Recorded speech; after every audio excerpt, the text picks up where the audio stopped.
Good evening সবাইকে।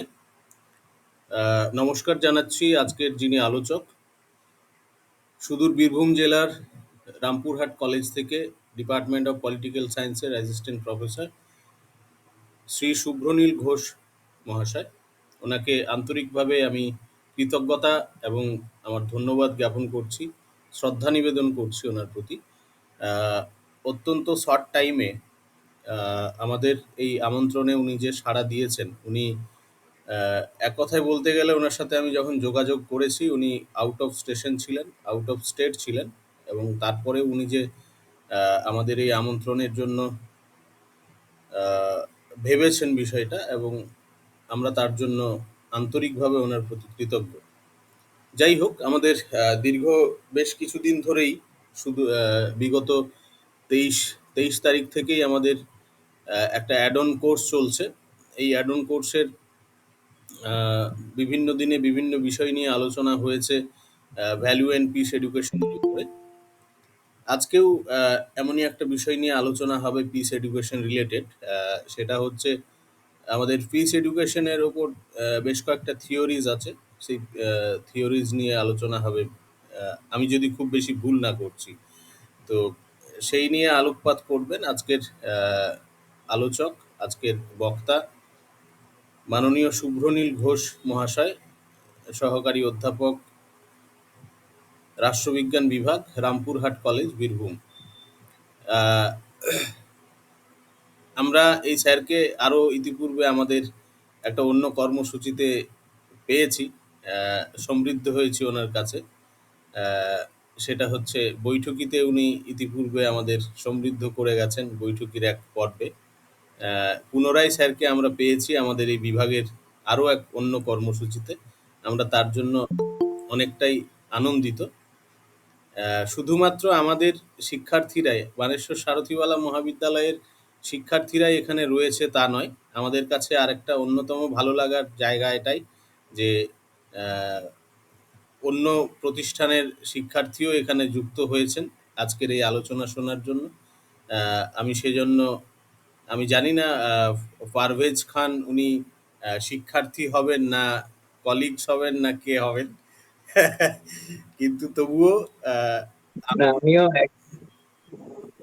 আমিও শিক্ষার্থী বটে। আমি স্টুডেন্ট। আমি সুব্রনীল স্যারের কাছেও স্টুডেন্ট থেকেছি আচ্ছা এবং এখনো আছি বলতে গেলে।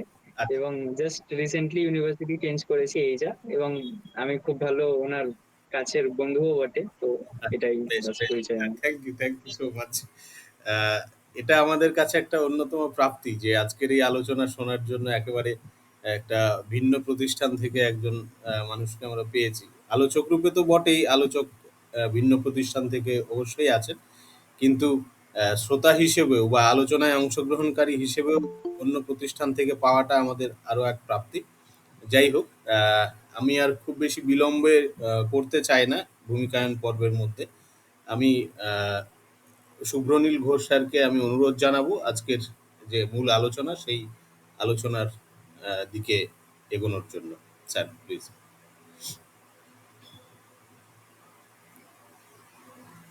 সকলকে নমস্কার, শুভ সন্ধ্যা, এবং উজ্জ্বল স্যারকে আবারও একবার ধন্যবাদ জানাই আমাকে এই সুযোগটা দেওয়ার জন্যে।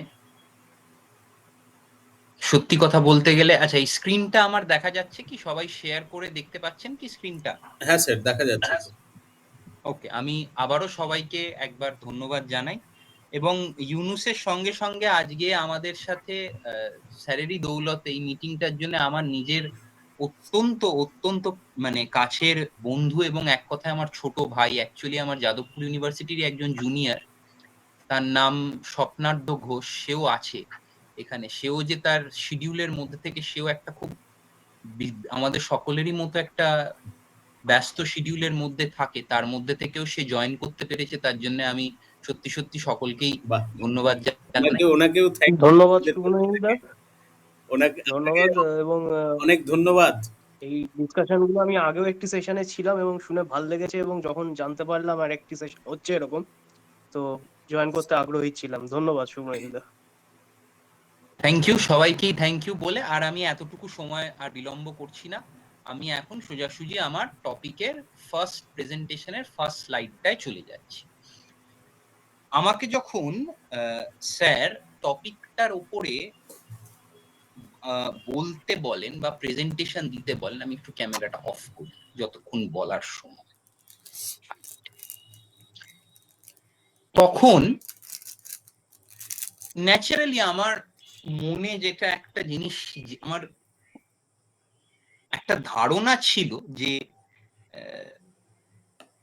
বিশ্ববিদ্যালয়ে পড়ার সময় কনফ্লিক্ট এবং পিস, পিস অ্যান্ড কনফ্লিক্ট যেটাকে আমরা একসাথে বলি, পিস অ্যান্ড কনফ্লিক্ট স্টাডিজ, এই দুটো জিনিসের মধ্যে যে একটা সম্পর্ক, কনফ্লিক্ট এবং পিস, মানে সংঘাত, এক কথায় বলতে গেলে কনফ্লিক্টকে সংঘর্ষ বা সংঘাত হিসেবেই বাংলা প্রতিশব্দ হিসেবে দেখাটাই আমার মনে হয় ভালো, এবং শান্তি, যেটা সংঘাত এবং শান্তির মধ্যে যে সম্পর্কটা, সেই সম্পর্কটাকে বুঝতে আমার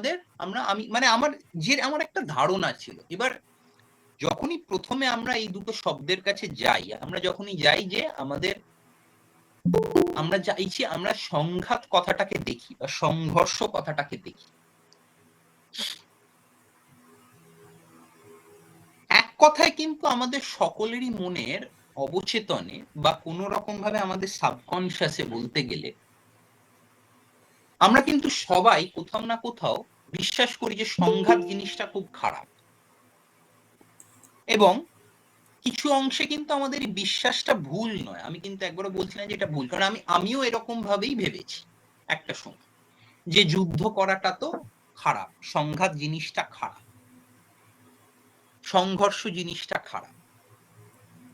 এবং সত্যি কথাই, সংঘর্ষে সাধারণ নিরীহ মানুষের যেরকম ভাবে ক্ষতি হয়, এবং সেই ক্ষতি শুধুমাত্র যে মৃত্যু বা প্রাণহানির আশঙ্কা তা নয়, ক্ষতি যেরকম সৈন্যদের, আমরা যদি একটা সময়কার 1970-80 দশকের আমেরিকার কিছু সিনেমা দেখি, ভিয়েতনাম যুদ্ধের সিনেমা দেখি, সেখান থেকে যে সৈন্যরা ফিরে আসছিলেন তাদের অনেকেরই হাত বা পা সেগুলো নেই, এবং তাতে যেটা হচ্ছে তাদেরকে কিন্তু আর তাদেরই সমাজ মেনে নিচ্ছে না। কিরকম ভয়ঙ্কর পরিস্থিতি! যুদ্ধে যাওয়ার জন্য তারা একবারও বলেনি যে তারা যুদ্ধে যেতে চায়, তারা সৈন্য, কিন্তু তাদেরকে যুদ্ধে যেতে হচ্ছে, যুদ্ধে তাদের পাঠানো হচ্ছে। ভিয়েতনাম যুদ্ধে ভয়ঙ্কর ভয়াবহ যুদ্ধ হচ্ছে, যেখানে আমেরিকার একরকম পরাজয়ই ঘটছে, এবং এই যে তারা যারা ফিরে আসছে, যাদের হাত নেই বা পা নেই, যারা একরকম ভাবে তাদের যুদ্ধ এমন ভাবে তাদেরকে প্রভাবিত করেছে শারীরিক মানসিক ভাবে, যে তাদের আর সমাজে তাদের অবস্থানটা খুব বিপন্ন। এইটা একটা আমরা সবসময় মনে রাখতে পারি, এটা আমরা সবসময় বুঝতে পারি যে সংঘর্ষ বা সংঘাত জিনিসটা খারাপ, এটাকে অ্যাভয়েড করা বা এটাকে এড়িয়ে যাওয়াটাই ভালো। মুশকিলটা হলো শত চেষ্টা সত্ত্বেও আমরা যদি আমাদের চেষ্টাগুলো সদিচ্ছে সব জায়গাতেই আমরা প্রয়োগ করতে পারি, মানে ডেসপাইট আওয়ার বেস্ট ইন্টেনশন, আমরা কিন্তু আজকের পৃথিবীতে, বিশেষ করে সাম্প্রতিককালে, খুব সাম্প্রতিককালে আমি আজকের পৃথিবীর কথাটাই দেখি, অন্তত 3টে সংঘর্ষ কিন্তু এখন চলছে। 3টে কি কি? রাশিয়া ইউক্রেন, ইসরায়েল প্যালেস্টাইন, এবং ভারত পাকিস্তান। আমি কিন্তু ইচ্ছে করেই ভারত পাকিস্তানের নামটা নিলাম, কারণ ভারত পাকিস্তানে কিন্তু এখনো পর্যন্ত সংঘর্ষ বিরোধী কোনো চুক্তি আসেনি। এই সাম্প্রতিককালে যে সমস্যাটা দেখা গেল, তারপর ভারত বলেছে যে পাকিস্তান যদি আবার কোন রকম সন্ত্রাসবাদী হামলা করে, তাহলে ভারত আবার তার জবাব দেবে। সুতরাং এখানে কিন্তু কোনো সংঘর্ষ বিরোধী চুক্তির কোনো অন্তত আমরা দেখতে পাই যে দুই দেশের মধ্যে একটা বোঝাপড়ার জায়গা এসছে। সুতরাং যতই আমরা চেষ্টা করি, যতই আমরা না চাই যে যুদ্ধ হবে না, সংঘর্ষ হবে না, সংঘাত হবে না, একটা কঠিন সত্যের সম্মুখীন আমাদের সকলকেই হতে হয়, যে যুদ্ধ এবং সংঘাত হচ্ছে এক কথায় বলতে গেলে অবশ্যম্ভাবী। এগুলোকে এড়ানো যায় না। এগুলোকে মানুষের জীবনে, মানুষের সমাজ থেকে, মানুষের যে অস্তিত্ব তার মধ্যে থেকে এগুলোকে আমরা এড়াতে চট করে পারি না। আমরা চাইবো সবসময় এড়াতে, এবং এটা খুব সত্যি কথা, খুব ব্যক্তিগত যদি একটা পরিসরে আমরা পৌঁছই, রাস্তা দিয়ে যেতে যেতে যদি কারোর সাথে একটুখানি ধাক্কা লেগে গেল বা কাউকে একটু কনুই দিয়ে আমরা মেরে দিলাম, চট করে যতদূর মানে আমার দেখা, চট করে আমি বলতে পারি, চট করে আমরা সেখানে কিন্তু সেখান থেকে কখনোই একটা হাতাহাতি পরিস্থিতি আসবে চাইবো না।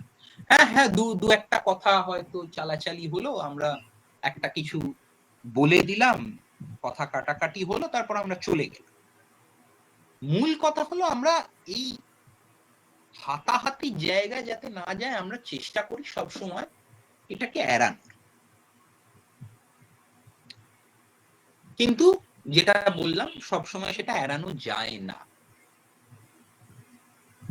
সংঘর্ষ হয়, সংঘাত হয়, এবং তাই জন্যেই আমরা এক কথায় খুব বড় করে দেখতে গেলে সমাজবিজ্ঞানী, আবার ছোট করে দেখতে গেলে রাষ্ট্রবিজ্ঞানী। আমরা সোশ্যাল সায়েন্সেস এর মধ্যে আছি, বলতে পারা যায় আমি যেরকম পলিটিক্যাল সায়েন্সে, আপনারা অনেকেই যেরকম এডুকেশনের, আবার এখানে যেরকম ইউনুস বা স্বপ্নাঢ্য আছে, ওরাও পলিটিক্যাল সায়েন্স বা আমারই ডিসিপ্লিনের। আমরা একটা জায়গায় একটা জিনিসকে সমাজবিজ্ঞানী, সবাই আমরা সমাজবিজ্ঞানী হিসেবে মানতে আমাদেরকে হবেই, যে সংঘর্ষ জিনিসটার একটা বিজ্ঞান আছে।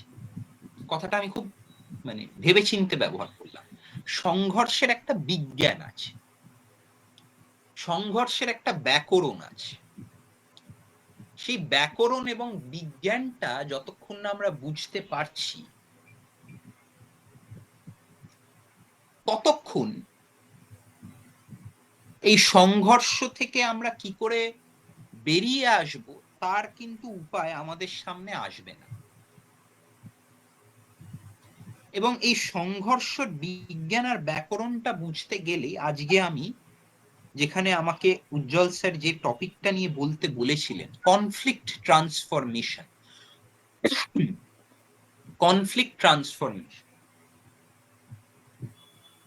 যার বাংলা করলে দাঁড়ায় কিন্তু সংঘর্ষের রূপান্তর।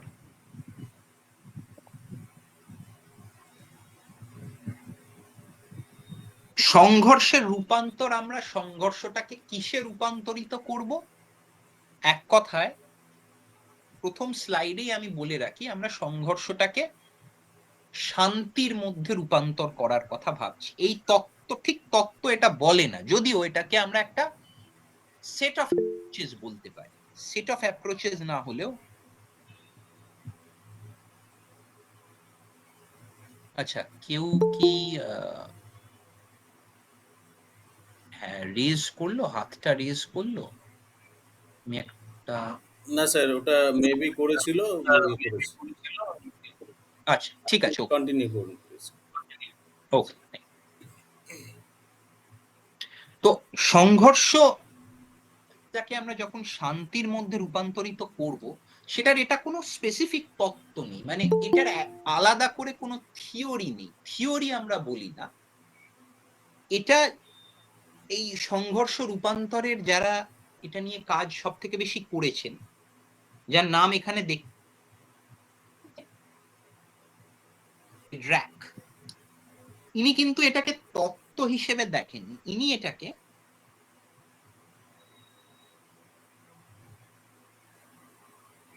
একসাথে অনেকগুলো, বা কি বলতে গেলে টেকনিক বা অ্যাপ্রোচের পদ্ধতি, একসাথে অনেকগুলো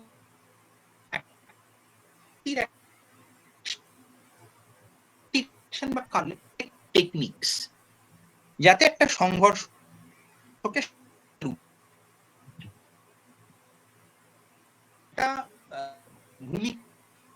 উনি আমেরিকার সংঘর্ষে মধ্যস্থতা করেছিলেন। যেটাকে আমরা ইংরেজিতে মিডিয়েটর বলি, এবং উনি মধ্যস্থতা করতে করতে 2014 সালে ওনার একটা শান্তিতে ছোট বই উনি প্রকাশ করেন, the little book of conflict transformation বলে। এখানে উনি সংঘর্ষ পরিস্থিতির একটি, খেয়াল রাখতে হবে, দীর্ঘস্থায়ী সমাধান বার করছেন। দীর্ঘস্থায়ী সমাধান, ক্ষণস্থায়ী নয়।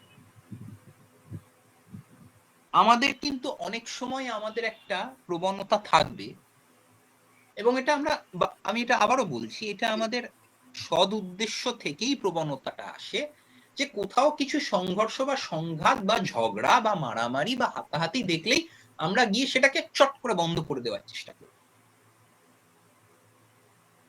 এখানে কিন্তু লেডরাক সাহেব বলছেন যে না, লেডরাক সাহেব কিন্তু বলছেন সেটা কিন্তু সমাধান নয়। উনি কিন্তু বলছেন যে এটাতে যেটা হবে, এটাতে সাময়িকভাবে সংঘর্ষটা বন্ধ হলো, কিন্তু সংঘর্ষের পরিস্থিতিটা কিন্তু তখনও জিয়ে আছে, বা তাকে রাদার সেটাকে জিয়ে রাখা হচ্ছে। তাই জন্যই সেটার একটা দীর্ঘস্থায়ী সমাধান যখন আমরা খুঁজবো বা খুঁজতে যাব, তখনই আমাদেরকে এই সংঘর্ষ পরিস্থিতিটাকে রূপান্তরিত করতে হবে। এবং এটাকে রূপান্তরিত করতে গেলে, আমি আমার পরের স্লাইডে যাচ্ছি, আমাদেরকে একটা সংঘর্ষ পরিস্থিতিকে বুঝতে হবে।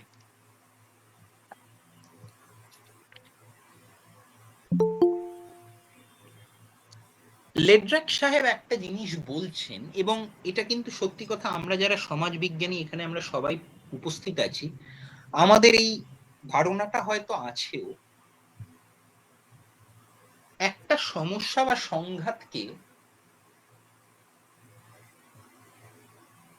খুব ছোট করে দেখলে অ্যাকচুয়ালি সেই সমস্যাটার কোনো সমাধান করা সম্ভব নয়। সমস্যা, সংঘাত বা সংঘর্ষের খুব গভীরতম কিছু সামাজিক এবং রাজনৈতিক কারণ আছে, যেগুলোকে আমরা বলবো স্ট্রাকচারাল প্রবলেমস। কিছু সোশ্যাল ডাইনামিক্স আর ইন্টারনাল স্ট্রাকচারস আছে, এবং এই ইন্টারনাল স্ট্রাকচারস গুলো কিন্তু অনেক ক্ষেত্রে সংঘর্ষ জিনিসটাকে খুব প্রাকৃতিক করে তোলে। প্রাকৃতিক কথাটার মানে অ্যাকচুয়ালি যেটা বলতে চাইছি সেটা হচ্ছে যে সংঘর্ষ জিনিসটাকে খুব ন্যাচারাল করে তোলে। মানে দুজন মানুষের মধ্যে সামাজিক পরিস্থিতিটা এমন যেখানে তাদের মধ্যে হাতাহাতি বা মারামারি বা খুনোখুনি না হলেই বরং সেটা অস্বাভাবিক হবে, হওয়াটা বরং অনেক বেশি স্বাভাবিক। আমি এই জায়গাটা আরেকবার, লেডরাক সাহেব যেটা বলছেন যে একটা সমাজের মধ্যে বা একটা রাজনৈতিক পরিসরের মধ্যে কিছু জটিলতা আছে, সেগুলো জটিলতাগুলির সামাজিক উৎপত্তি আছে, জটিলতাগুলির কিছু ডাইনামিক্স আছে, এবং বিভিন্ন সামাজিক গোষ্ঠীর মধ্যে যে সম্পর্ক বা বিভিন্ন ব্যক্তির মধ্যে যে সম্পর্ক, এই প্রত্যেকটা সম্পর্ককে কিন্তু এই জটিলতাগুলি প্রভাবিত করে। যেহেতু এই জটিলতাগুলি প্রভাবিত করে, তাই জন্যে এই গোষ্ঠীগুলির মধ্যে বা এই ব্যক্তিদের মধ্যে সংঘাত হওয়াটাই খুব স্বাভাবিক হয়ে ওঠে, না হওয়াটা বরং অস্বাভাবিক। না হওয়াটাই অস্বাভাবিক। এর একটা খুব ভালো উদাহরণ হচ্ছে 1960-এর দশকে মার্কিন যুক্তরাষ্ট্রে আমরা জানি মার্টিন লুথার কিং জুনিয়র, যিনি বর্ণ বৈষম্যের বিরুদ্ধে একটি অত্যন্ত দৃষ্টান্তমূলক এবং অত্যন্ত গুরুত্বপূর্ণ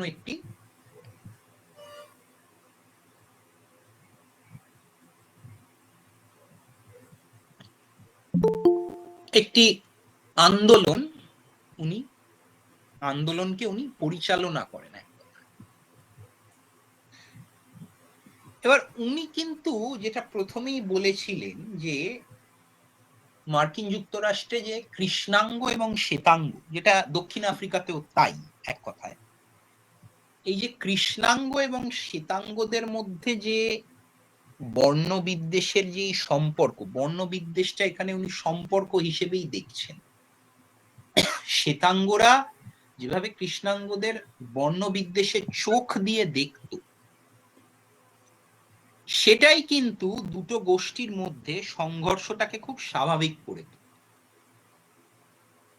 এইরকম পরিস্থিতিতে কিন্তু সংঘর্ষ অস্বাভাবিক হবে না। এটার আরো একটা খুব আমাদের কাছাকাছি যদি উদাহরণ চাই, আমি যদি এটা বর্ণ বৈষম্য ছাড়াও আমি একটা অন্য উদাহরণ দিই, সেটা হচ্ছে আমাদের যদি আমরা ডোমেস্টিক ভায়োলেন্সকে দেখি, বা আমরা যদি গার্হস্থ্য হিংসাকে দেখি,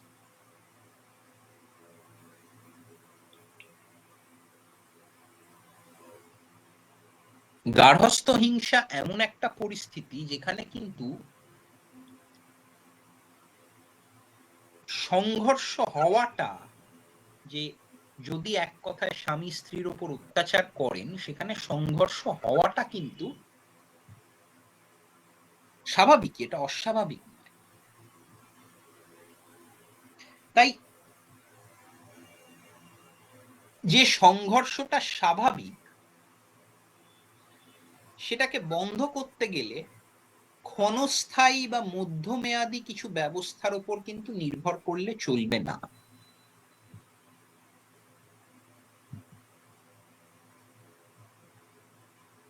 যখনই আমরা কোন রকম হিংসার সম্মুখীন হই, আমাদের প্রথমে আমরা যেটা করি, একটু আগেই আমি আগের স্লাইডের সময়ও বলছিলাম যে আমরা সবসময় চেষ্টা করব ভায়োলেন্সকে চট করে বন্ধ করে দিতে, বা দেখেই ওটাকে একটু ঠান্ডা করে দিতে আস্তে আস্তে। বাট সেটা করলে যেটা হয়, যেটা লেড্রাক সাহেব বলছেন, যে সেটা কিন্তু যথেষ্ট নয়। সঙ্গে সঙ্গে সেটা বন্ধ করলাম, তারপরে কি করতে হবে? সেই হিংসার ফলে যারা প্রভাবিত হয়েছে, যারা এফেক্টেড হয়েছে, তাদের একটা ব্যবস্থা করতে হবে। কেউ কাউকে হাসপাতালে নিয়ে যেতে হবে, বা কাউকে ক্ষতিপূরণ দিতে হবে। কিন্তু এই দুটোর পরেও একটা দীর্ঘস্থায়ী বন্দোবস্ত কিন্তু ওটাই, যে সমাজের যে সামাজিক জটিলতাগুলি আছে, যে সম্পর্কগুলি আছে, সেগুলির একটা রূপান্তর ঘটানো। যে সমাজে বর্ণবিদ্বেষমূলক আচরণ আছে, সেই সমাজে সংঘাত হবে। বা যে সমাজে আমরা পিতৃতান্ত্রিক একটি ব্যবস্থা আছে, যেখানে নারীর ওপর অত্যাচার হয়, সেই সমাজেও সংঘাত হওয়া খুব একটা অস্বাভাবিক। এবার অবশ্যই একটা এখানে বাস্তব চিন্তার কথা আসে, সেটা হচ্ছে, এটা আমি পরে বলবো, কিন্তু একটা বাস্তব চিন্তা আসে, সব সমাজেরই তো কিছু এরকম সমস্যা থাকে। তাহলে কি আমরা আমূল একটা সমাজকে চট করে ওরকম পরিবর্তন করতে পারি? না, সেটা নয়। লেড্রাক সাহেব বলছেন না, সেটাও নয়। কিন্তু লেড্রাক সাহেব বলছেন যে হিংসাটাকে অন্তত যাতে এই হিংসা, বা এই যে একটা গোটা পরিস্থিতি যেখানে সব সময় একটা মারামারি, হাতাহাতি বা খুনোখুনির পরিস্থিতি, সেটাকে যাতে দীর্ঘস্থায়ীভাবে বন্ধ করা যায়, এবং নিজেদের যে আমাদের মধ্যে যে পারস্পরিক যে ডিফারেন্সেস গুলো আছে, বা মতবিরোধ, বা রাজনৈতিক বিরোধ, এমনকি সামাজিক বিরোধ, সেগুলোর একটা অন্যান্য, আমরা সেগুলোকে প্রকাশ করার একটা অন্যান্য উপায় খুঁজব। ভায়োলেন্স নয়, সামাজিক মতবিরোধ বা সামাজিক বিরোধ, শুধু মতবিরোধ নয়। আমি আমার যে জীবনের গতি প্রকৃতি বা জীবনের আমার বিশ্বাস, তার সাথে আরেকজনের বিশ্বাসের কোনো মিল থাকবে না। তোমাদের মধ্যেও, বা এখানে আপনারা যারা সবাই আছেন, তাদেরও অনেকের সাথে অনেক অমিল আছে। কিন্তু সেই অমিল মানেই কিন্তু সেই অমিলগুলোকে আমরা প্রকাশ করবো এমন ভাবে যাতে আমাদের মধ্যে হুট করে সংঘাতের সৃষ্টি না। এবং আরেকটা কথা, এখানে আমি ইংরেজিতে একটা জিনিস লিখেছি, piece must be embedded in the idea of justice.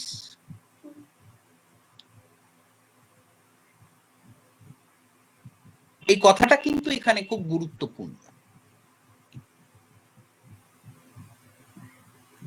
কেন গুরুত্বপূর্ণ এখানে, তার কারণটা হচ্ছে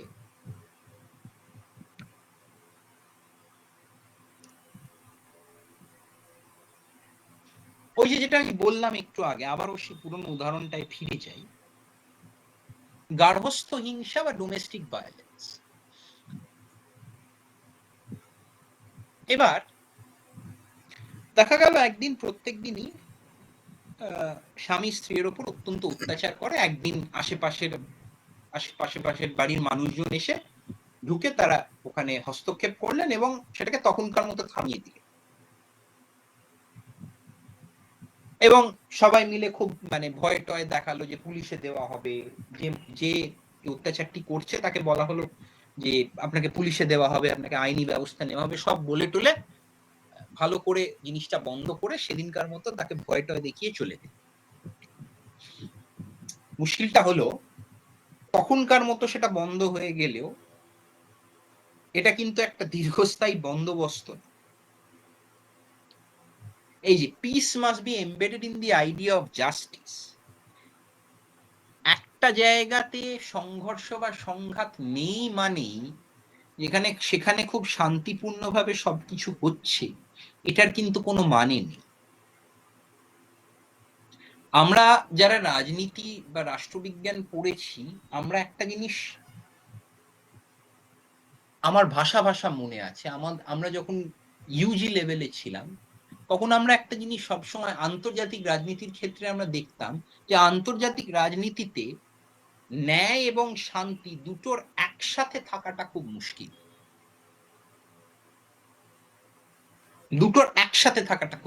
দুটোর মধ্যে একটা সহাবস্থান আনানো অত্যন্ত জটিল। যেখানে হয়তো শান্তি আছে সেখানে অবধারিত হয়তো ন্যায় নেই। আবার যদি কেউ ন্যায় স্থাপন করতে চায় তাহলে কিন্তু অনেক সময় দেখা যাবে যে শান্তি ভঙ্গ করতে হচ্ছে। লেড্রাক সাহেব কিন্তু এই জিনিসটা মাথায় রেখেই বলছেন যে ন্যায় এবং শান্তির মধ্যে কিন্তু একটা সহাবস্থান আনা জরুরি। আজকে দ্বিতীয় টপিক পিস বিল্ডিং যখন পড়তে যাব তখন কিন্তু এই ন্যায় এবং শান্তির সম্পর্কটা আরেকটু পরিষ্কার হবে। কিন্তু আপাতত এইটুকু জেনে রাখা ভালো যে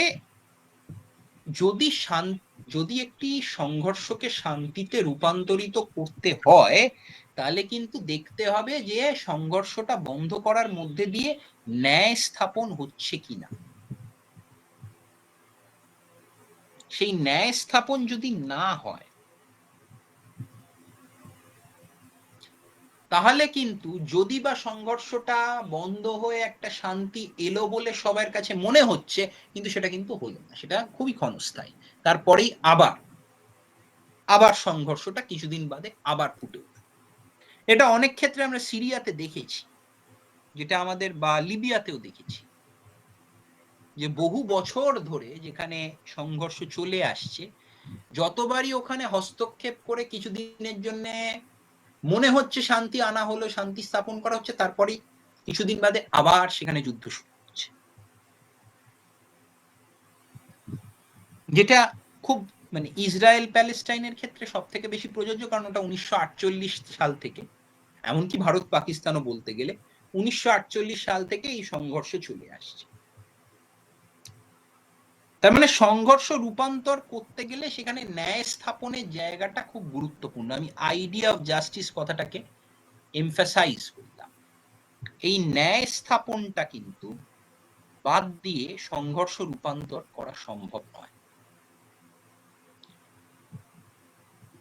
এবার যদি আমরা এই এই এই মোটামুটি আমরা এই উদ্দেশ্যটাকে সামনে রেখে সংঘর্ষ রূপান্তরের মূল বিষয়টায় আসি, সংঘর্ষ রূপান্তরের কিন্তু এটা কিন্তু একটি অভিনব দৃষ্টিকোণ, যার মাধ্যমে অনেকগুলি অদেখা সত্য ফুটে ওঠে।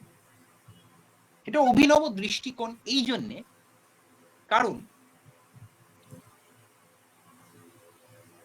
এখানে দুটো ডায়াগ্রাম আছে, কিন্তু আমি ডায়াগ্রামটা বোঝানোর আগে বলি যে আমি যে কিছুক্ষণ আগে বললাম যে বিভিন্ন গোষ্ঠী বা মানুষের মধ্যে যে সম্পর্ক,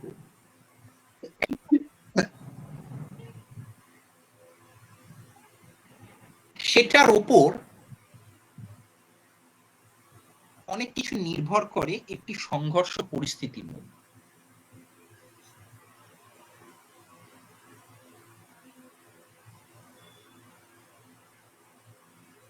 সেই ব্যক্তিরা বা সেই গোষ্ঠীগুলি কেমন পরিবেশের মধ্যে আছে এবং সেই পরিবেশটির ওপর তার পরিবেশটির ওপর বলতে গেলে যদি আমরা বলি তার আন্তর্জাতিক পরিবেশই হোক, তার আঞ্চলিক পরিবেশ হোক, বা তার কাঠামোগত প্রক্রিয়াগুলি হোক, স্ট্রাকচারাল, এই পরিবেশের মধ্যে দাঁড়িয়ে গোষ্ঠী এবং মানুষদের মধ্যে যে পারস্পরিক মিথস্ক্রিয়া এবং সেই পরিবেশটার সাথেও সেই মানুষগুলি এবং গোষ্ঠীগুলির পারস্পরিক মিথস্ক্রিয়া, এটা দুভাবে হচ্ছে। প্রথমটা হচ্ছে যে একটা পরিবেশ যেটার কাঠামোগত কিছু বৈশিষ্ট্য আছে, সেটা আন্তর্জাতিক পরিবেশ না আঞ্চলিক পরিবেশ সেটা দেখতে হবে, তার মধ্যে কিছু গোষ্ঠী এবং মানুষ তাদের মধ্যে যে সম্পর্ক ফুটে উঠছে। আবার এই যে কাঠামোগত আন্তর্জাতিক বা আঞ্চলিক পরিবেশের সঙ্গে মানুষগুলি এবং গোষ্ঠীগুলির যে পারস্পরিক মিথস্ক্রিয়া, এই মিথস্ক্রিয়ার ব্যাপারটা কিন্তু বুঝতে হবে। এই মিথস্ক্রিয়ার ব্যাপারটাই কনফ্লিক্ট ট্রান্সফরমেশনের একদম সব থেকে মূল বিষয়। এই মিথস্ক্রিয়াগুলি কিন্তু কেউ আমরা দেখতে পাই না, খালি চোখে দেখ, ওই জন্য আমি বললাম অদেখা সত্য, খালি চোখে কিন্তু দেখা সম্ভব। একটা সময় আছে যখন, উদাহরণ ছাড়া এটা তো বোঝানো সম্ভব নয়, উদাহরণগুলো আমাদের জানলেও কাজে হবে, ভালো হবে। সেটা হচ্ছে একটা সময় হচ্ছে 1990 সালে যখন কাশ্মীরে একটা খুব বড় সমস্যা দেখা দিচ্ছে। কাশ্মীরে সেই সময়, আমি বিশেষ করে বলছি কাশ্মীর যেটা ভ্যালি, জম্মুর কথা না, কাশ্মীর ভ্যালির মধ্যে ভারত পাকিস্তান তখন ক্রিকেট ম্যাচ হচ্ছে। কিছু কাশ্মীরি ব্যক্তি বা মানুষ ওখানে সচিন তেন্ডুলকারের পতাকা নিয়ে রাস্তায় বেরোচ্ছে। সচিন তেন্ডুলকারের পতাকা, মানে পতাকা তো বলবো না, সরি, ছবি নিয়ে রাস্তায় বেরোচ্ছে, সচিন তেন্ডুলকারের ছবি নিয়ে এবং ইন্ডিয়ার ফ্ল্যাগ বা ভারতের পতাকা নিয়ে রাস্তায় বেরোচ্ছে।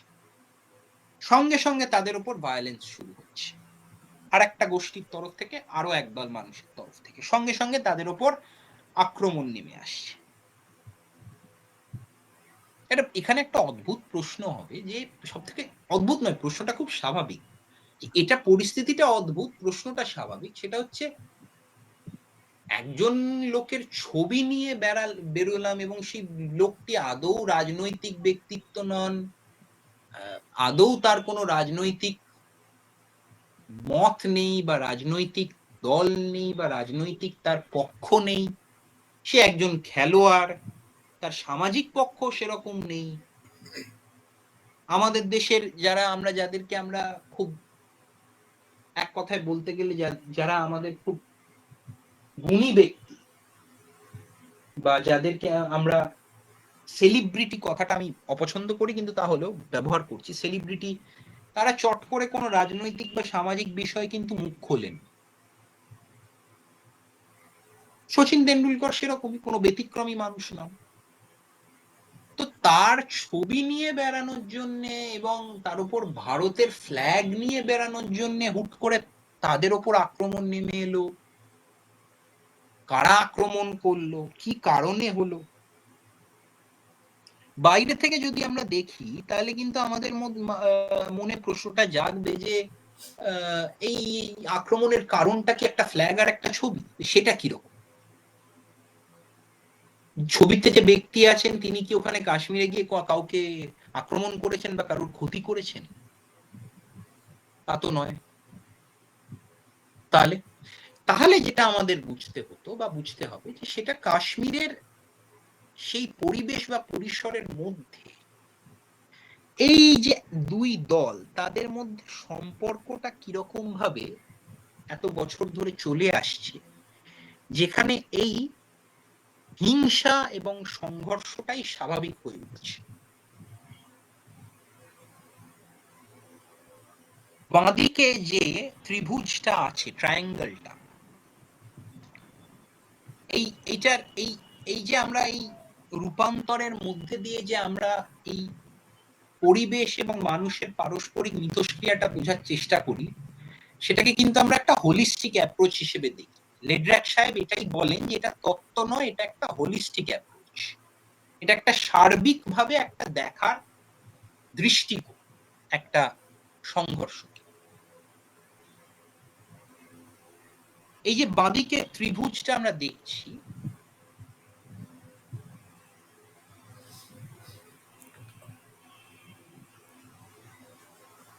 বাঁদিকে ত্রিভুজে এ আর বি, এখানে এ যেখানে, সেখানে কিন্তু আমরা দেখছি কি আছে, অ্যাটিটিউড, হেট্রেড, ডিস্ট্রাস্ট, অ্যাপ্যাথি। এমপ্যাথি হলে ভালো, কিন্তু তার যে কোনো সংঘর্ষ পরিস্থিতিতে তো আমরা এমপ্যাথি দেখতে পাই না বা সহমর্মিতা দেখতে পাই না। আমরা ঘৃণা,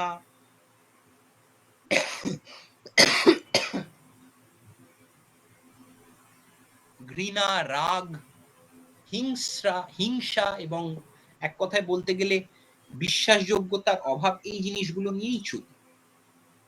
এবং বি যেটা বলছে সেটা হচ্ছে ফিজিক্যাল নন ভায়োলেন্স। খুব এখানে কিন্তু খুব মন দিয়ে এটা বুঝতে হবে, ফিজিক্যাল নন ভায়োলেন্স, আবার ভার্বাল ভায়োলেন্স। এই যে অ্যাটিটিউড আর বিহেভিয়ার, এই অ্যাটিটিউড আর বিহেভিয়ারের মধ্যে যে এই সম্পর্কটা, এই দুটো সম্পর্ক কিন্তু অত্যন্ত গুরুত্বপূর্ণ।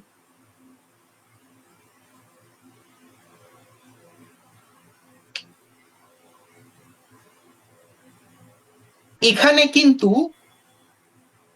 আমি কাশ্মীরের উদাহরণটা আবার যদি ফিরে যাই, বছরের পর বছর ধরে কাশ্মীরেরই দুটি সামাজিক গোষ্ঠীর মধ্যে বহু বছর ধরে একটা বিশ্বাসহীনতা, দুটি গোষ্ঠীর একে অপরকে কেউ বিশ্বাস করতে পারছিল না,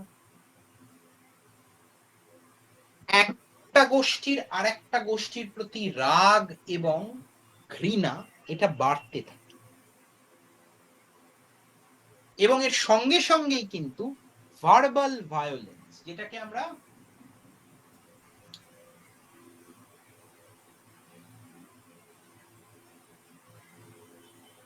এক কথায় বলতে গেলে কিন্তু ভার্বাল ভায়োলেন্স কথাটা কিন্তু, যেটাকে আমরা মৌখিক আক্রমণ এরকম হতে পারে, এইভাবে আমরা বুঝতে পারি।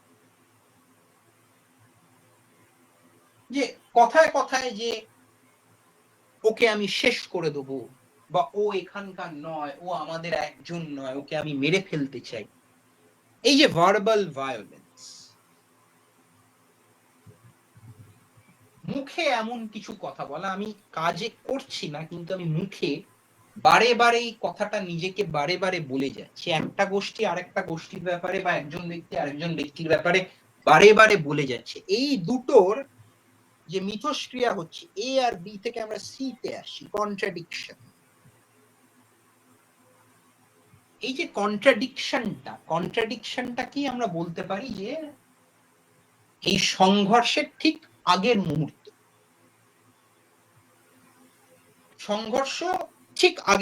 সংঘর্ষের মতো একটা পরিস্থিতি তৈরি হয়ে গেছে, মানে সলতেতে খালি বলতে গেলে আগুন লাগানোর, আগুনটা ধরিয়ে দেবে, বারুদ একদম জমে টমে এমন একটা জায়গায় এসে গেছে, এখানে জাস্ট সলতেতে আগুন লাগিয়ে। আর এখানে মানে 1946 সালে যখন আমরা কলকাতায়, আমরা যখন পার্টিশন পূর্ববর্তী যে আমরা দাঙ্গা হাঙ্গামা দেখি, সেখানে কিন্তু এটা খুব ভালোভাবে এটা ফুটে ওঠে, যে পরিস্থিতি এমন হয়ে যাচ্ছে 1920 সালের পর থেকে 20 বছর ধরে, কথাবার্তা, চিন্তা ভাবনা, ব্যবহার, এগুলোর মধ্যে দিয়ে দুটি গোষ্ঠীর মধ্যে পরিস্থিতি এমন হয়ে উঠছে যে একটা জায়গা আসবে যেখানে এরপরে কিন্তু সংঘর্ষই হবে, এরপরে কিন্তু সংঘর্ষ আটকানোর কোনো উপায় থাকবে। তাই জন্য যেটা ডাইরেক্ট অ্যাকশন দিয়ে আমরা কলকাতার ক্ষেত্রে মনে রাখতে পারি, আবার কাশ্মীরের ক্ষেত্রে যে 1990 সালে সচিন তেন্ডুলকরের ছবি নিয়ে কিছুজন বেরিয়েছে, হঠাৎ করে তাদের উপর আক্রমণ নেমে এলো। আক্রমণটা কিন্তু সচিন তেন্ডুলকরের ছবির জন্য নয়, আক্রমণটা হচ্ছে যে তার আগে অবধি বহু বছর ধরে দুটি গোষ্ঠীর মধ্যে যে সম্পর্কের অবনতি ঘটছে, এবং সেই অবনতি ঘটাটা কিন্তু কেউ আটকাচ্ছে না, কেউ সেই অবনতি ঘটাটাকে খুব একটা গুরুত্ব বা আমল দিচ্ছে না, অবনতি ঘটতেই থাকছে, ঘটতেই থাকছে। দ্বিতীয় বিশ্বযুদ্ধের সময় আবারও একটা খুব বড় উদাহরণ, ইহুদিদের ওপর যে হিটলারের জার্মানির যে অত্যাচার, ভয়াবহ অত্যাচার,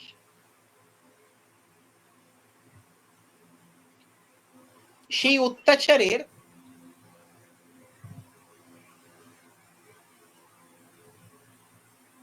এক কথায় কিন্তু কোনো মানে অনেকেই তখন খুব শিউরে উঠেছিলেন যে সেই অত্যাচার, মানুষে কি করে এরকম মানে অমানবিক আচরণ করতে পারে, মানুষে এত খারাপ, 6 কোটি মানুষকে কি করে এরকম করে নির্বিচারে হত্যা করতে পারে।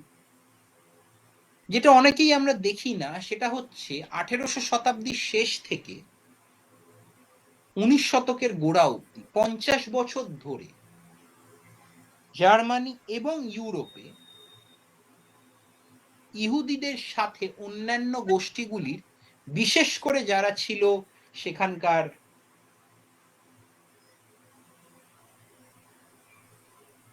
সংখ্যাগরিষ্ঠ খ্রিস্টান ইউরোপীয় যারা, তারা কিন্তু ইহুদিদেরকে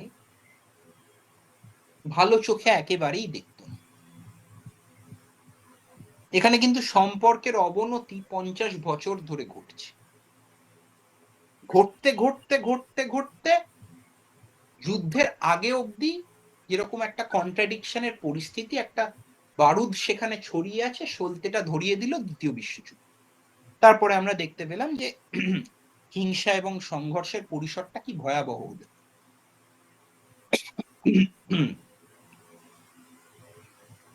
এই যে বাঁদিকের ট্রায়াঙ্গেল বা ত্রিভুজটা যেটা দেখাচ্ছে, যে কোনো সমাজের ক্ষেত্রেই এই যে অ্যাটিটিউড, এটাকে আমরা দেখতে পাই না। যেরকম আগে আমি বললাম, কে কাকে ঘৃণা করছে সেটা তো কেউ দেখতে পাবে না, কেউ যদি প্রকাশ না করে নিজের কথাবার্তায়। আর অনেক ক্ষেত্রে বা বেশিরভাগ ক্ষেত্রেই কিন্তু কেউ চট করে এগুলো প্রকাশ করে না বা করতে চায়ও না। কেউ কারুর প্রতি সন্দিহান, কেউ কারুর ওপর রেগে আছে, কেউ কাউকে বিশ্বাস করছে না, এগুলো আমরা কেউ চোখে দেখতে পাবো। ভার্বাল ভায়োলেন্স, হ্যাঁ সেটা হয়তো মুখে বললে আমরা হয়তো বুঝতে পারি যে কে তার ব্যাপারে কি বলছে, কিন্তু আমাদের সমাজে রাস্তাঘাটে চলতে ফিরতে গেলে আমরা এমনই অনেক সময় এরকম এক কথায় ভার্বাল ভায়োলেন্সের সম্মুখীন হই, আমরা কিন্তু অনেক সময় এগুলোকে এড়িয়েও যাই, যা বলে দিল ঠিক আছে। ওই যে আমি বললাম, আমাদের সাথে একজনের রাস্তায় ধাক্কা হয়ে গেল, কথা কাটাকাটি হলো এবং সে তার মতো চলে গেল। কিন্তু এইটাই যে দ্বিতীয় বিশ্বযুদ্ধ পরবর্তী ইউরোপে একজন ইউরোপীয় একজন ইহুদিকে বলছে আমি তোমাকে ঘৃণা করি, আমি তোমাকে শেষ করে দিতে চাই, এই যে একটা কথাটা অ্যাটিটিউড, আমি তাকে ঘৃণা করছি, আমি ইউরোপীয়, আমি ইহুদি বা জিউ যাকে, তাকে ঘৃণা করছি, আমি তাকে শেষ করে দিতে চাই।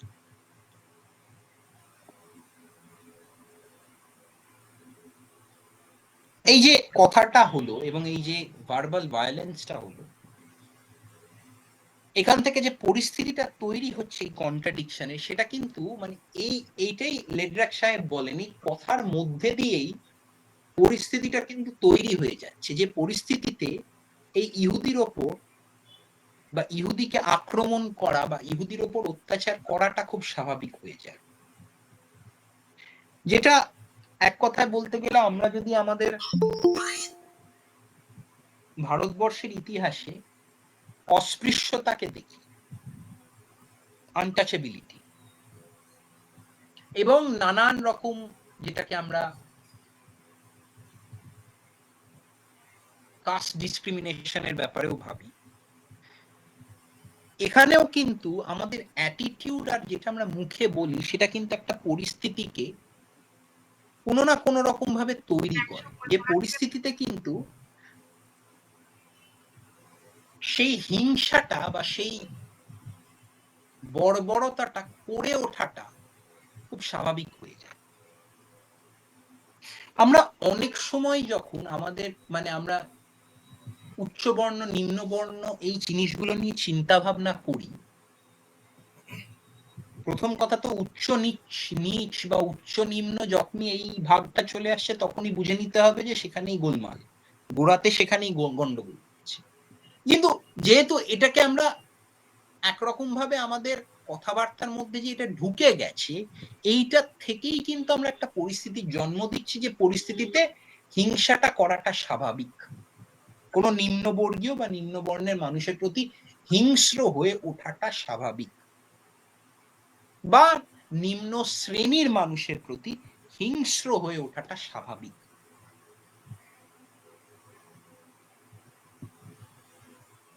আমাদের আশেপাশের জীবনে যখনই আমরা কিছু এইটা খুব বেশি আমরা আশেপাশে দেখতে পাবো যে চোর সন্দেহে একজনকে পিটিয়ে হত্যা করা, এটা হয়তো আমরা সমাজের মধ্যে অনেক সময় দেখতে পাই আশেপাশে দেখলে। চৌর্যবৃত্তির অপরাধে অপরাধ প্রমাণিত হয়নি, পুলিশ আসেনি, কোর্ট আসেনি, প্রশাসন আসেনি, কিছু নয়, পিটিয়ে তাকে সেখানেই মেরে দেওয়া হলো, হত্যা করা। এই যে এটা শুরুই হয় কেউ একজন তাকে চোর বলে দাবি করেছে এবং হুট করে একদল সেখানে ঘিরে তাকে মানে জড়ো হয়ে সে যে চোর সেটাকে প্রমাণ করার জন্য হঠাৎ করে তার উপর আক্রমণ বা তার উপর হিংসা দেখানো শুরু করে। এই জায়গাটাকে কিন্তু খুব মানে সূক্ষ্মভাবে যদি বুঝতে হয়, সে হয়তো চোর প্রমাণিতই নয়, তাকে প্রমাণ করবে বলে তার উপর আক্রমণ করলো এবং আক্রমণ করার সঙ্গে সঙ্গেই এটা সবার অবচেতনে স্থির হয়ে গেলই যে সে চোর, তাই তাকে আক্রমণ করতে হবে। দুটো জিনিসের মধ্যে সম্পর্কটা কিন্তু এখানে খুব মানে একরকম ভাবে বলতে গেলে পারস্পরিক একটা মিথস্ক্রিয়া কিন্তু আবার চলছে, এবং এই জিনিসটাই এই ট্রায়াঙ্গেলের মধ্যে দিয়ে বারে বারে লেড্রাক সাহেব দেখাতে চাইছেন যে কনফ্লিক্ট রূপান্তর বা সংঘর্ষ রূপান্তর করতে গেলে এই যে সংঘর্ষের পরিস্থিতিগুলি কিভাবে তৈরি হয়ে আসছিল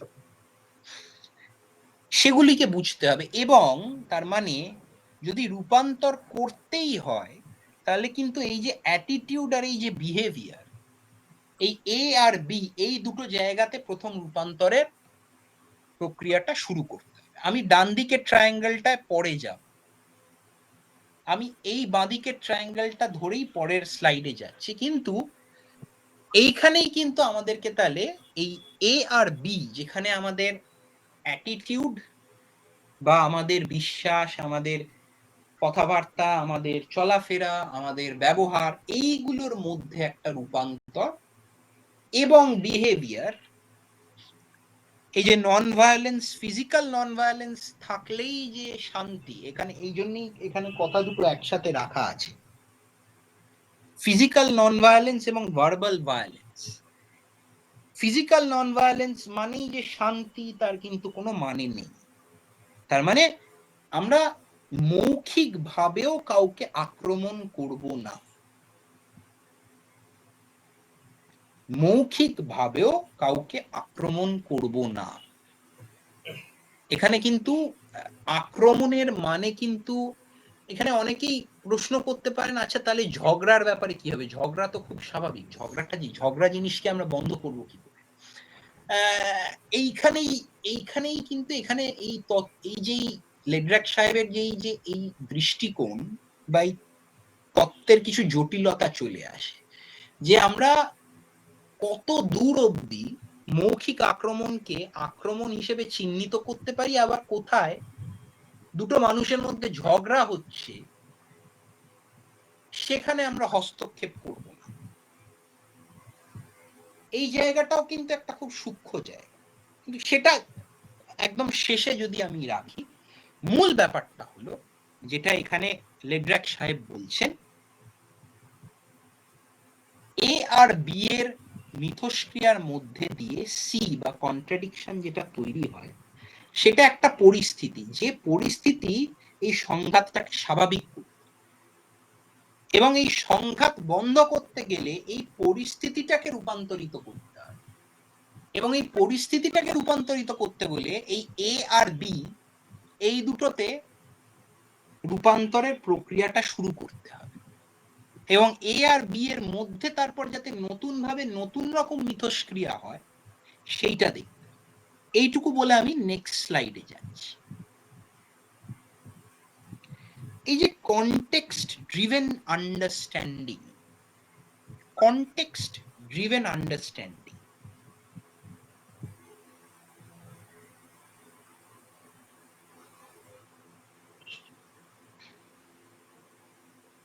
কাশ্মীরের যে উদাহরণটা আমি দিলাম একটু আগে, সেই উদাহরণটা যদি ফিরে যাই, কাশ্মীরের একটি গোষ্ঠী কেন আরেকটি গোষ্ঠীকে তাহলে ঘৃণার চোখে দেখছিল, সেখানে প্রেক্ষাপটটা, সেখানে কনটেক্সটটা, প্রেক্ষাপট অবশ্যই একটা আছে, যেটা এই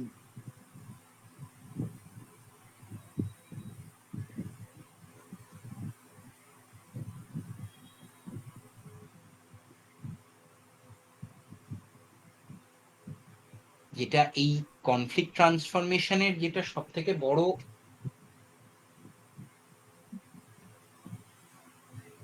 বৈশিষ্ট্য, সেটাই বলবে যে প্রেক্ষাপটটা বোঝাটা খুব জরুরি সামাজিক রাজনীতি। কাশ্মীরের ক্ষেত্রে প্রেক্ষাপটটা যেটা ছিল সেটা হচ্ছে, কাশ্মীর তো একটা সময় 1947 সালে কাশ্মীর যখন ভারতের অংশ হতে চায়, তখন পাকিস্তানও কাশ্মীরের ওপর একটি দাবি করে, এবং পাকিস্তানের সাথে আমরা জানি যে ভারতের একটি যুদ্ধ হয়, যে যুদ্ধে পাকিস্তান পরাজিত হলেও তখন আমাদের যিনি প্রধানমন্ত্রী জওহরলাল নেহেরু, উনি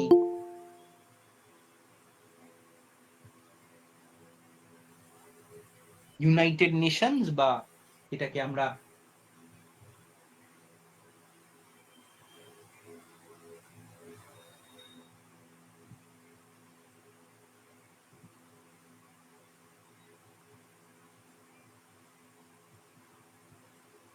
জাতিসংঘ হিসেবে জানি, তার কাছে জওহরলাল নেহেরু গেছিলেন। জাতিসংঘ তখন যুদ্ধ বিরতি একটি টানে ডাকে, তখন জাতিসংঘের যে নিরাপত্তা পরিষদ একটি যুদ্ধ বিরতির কথা বলে, এবং সেক্ষেত্রে যেটা দাঁড়ায় সেটা হচ্ছে কাশ্মীরের একটি অংশ পাকিস্তানে থাকে, যেটাকে আমরা পাকিস্তান যেটাকে আজাদ কাশ্মীর বলে, বা আমরা যেটাকে পাকিস্তান অকুপাইড কাশ্মীর বলে, আর আরেকটি অংশ যেটা ভারতের কাছে থাকে সেটাকে পাকিস্তান যেটাকে ইন্ডিয়ান অকুপাইড কাশ্মীর বলে, আর আমরা যেটাকে এমনি কাশ্মীর।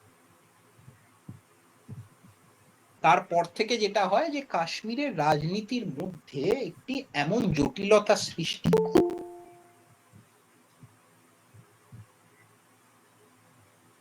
সেই জটিলতা থেকে সেখানে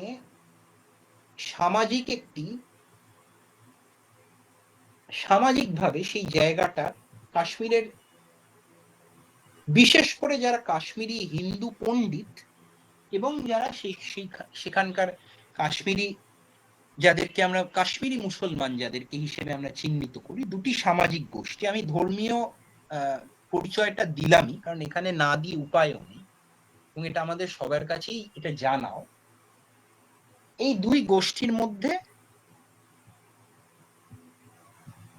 ফ্র্যাকচার বা এক ধরনের চাপানুতোর বা একটা সমস্যা দেখা দেয়, যেটার সামাজিক রাজনৈতিক প্রেক্ষাপটই হচ্ছে কাশ্মীরের ওপর ভারত পাকিস্তানের মধ্যে যে সমস্যা, সেটা রাজনৈতিক, কিন্তু সেই রাজনৈতিক প্রেক্ষাপট থেকেই যে ওখানকার সামাজিক পরিস্থিতিটাও পাল্টাতে থাকে। বিশেষ করে আমাদের পার্টিশনের সময়কার যে রক্তক্ষয়ী যে আমাদের ভয়ঙ্কর দাঙ্গা হাঙ্গামা হয়েছিল, সেটার মানে সেটার মানে সেই প্রেক্ষাপটেও দাঁড়িয়েও সেই সমাজের ওপর যে ক্ষত, সেই যে ক্ষতগুলোকে বোঝার চেষ্টা করতে হবে, বা সেই ক্ষতগুলোকে যে অন্তত চিহ্নিত করতে হবে, মানুষের সম্পর্কের মধ্যে সংঘাতের সম্ভাবনাগুলি চিহ্নিত করা। এই যে প্রথম এই কথাটা কেন বলছি, আমরা যদি এই জিনিসটা অ্যাকচুয়ালি আমার এই জিনিসটা কাশ্মীরের ক্ষেত্রে যেরকম আমি বলছি, একটা জিনিস আমাকে অনেক সময় ভাবায় যে 1947 বা 46-এর আগে অবধি আমরা অন্তত আমি যা ইতিহাসের বইতে পড়েছি, সবসময় দেখানো হতো যে হ্যাঁ, ধর্মীয় দুটো সামাজিক গোষ্ঠী, হিন্দু এবং মুসলমানদের মধ্যে হয়তো ধর্মীয় কিছু বিরোধ ছিল,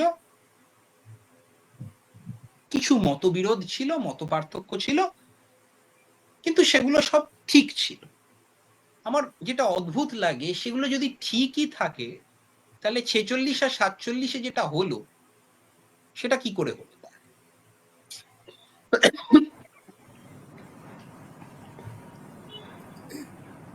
এই যে লেড্রাক সাহেবের এই যে দৃষ্টিকোণ, এটা কেন গুরুত্বপূর্ণ?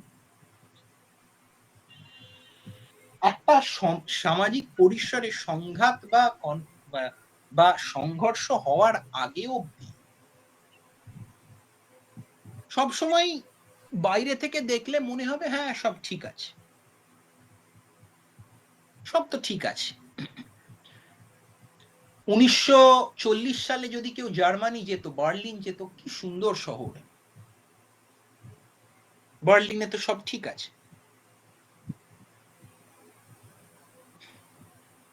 পরিষ্কার পরিচ্ছন্ন রাস্তাঘাট, ট্রাম চলছে, মানুষ হেঁটে চলে বেড়াচ্ছে, সবকিছু ঠিক আছে। ঠিক আছে, 41 সাল থেকে 6 কোটি মানুষকে এমনি এমনি হত্যা করা, কি মানে অদ্ভুত না? সবকিছু ভারতবর্ষে ঠিক ছিল, পার্টিশন হলো, পার্টিশনে প্রায় 2 কোটি মানুষের মৃত্যু হলো, দুটো দেশের, একটা দেশ ভাগ হয়ে গেল সম্পূর্ণ, দুটো দেশের সৃষ্টি, সবকিছু ঠিক আছে। বা 1984 সালে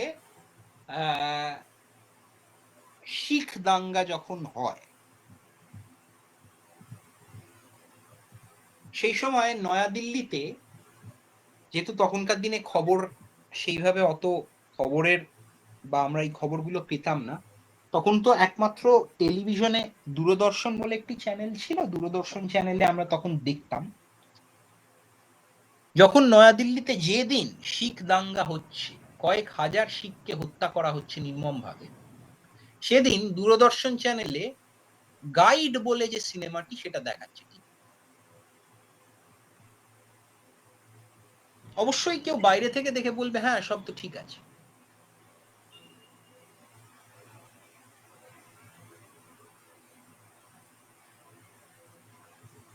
আদৌ যে কিছু ঠিক নেই, এবং এই যে ঠিক নেই সেগুলোকে যে চিহ্নিত করতে হবে, এই জিনিসটার ওপরেই কিন্তু এই সংঘর্ষ রূপান্তরের তত্ত্বটা জোর দেয়।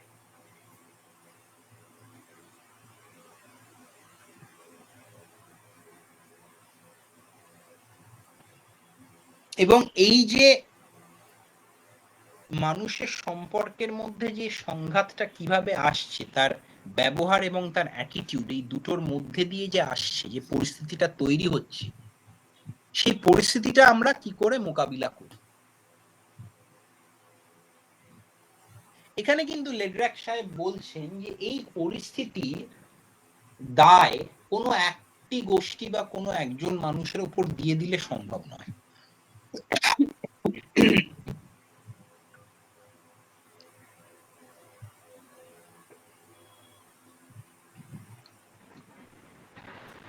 লেড্রাক সাহেব কিন্তু বলছেন যে শান্তি প্রক্রিয়াটাকে বানাতে গেলে, শান্তি প্রক্রিয়াটাকে কল্পনা করতে গেলে অন্তত ওটাকে বাস্তবায়িত করা তো অনেক পরের কথা, বাস্তবায়িত তো আমরা অনেক পরে করবো, ওটা প্র্যাকটিস করবো অনেক পরে, কিন্তু ওটাকে একটা কনসেপচুয়াল লেভেলে ভাবতে গেলে বলছেন যে একটি গোষ্ঠীর ওপর দোষ বা একটি গোষ্ঠী আক্রমণ করেছে এইভাবে ভাবলে হবে না।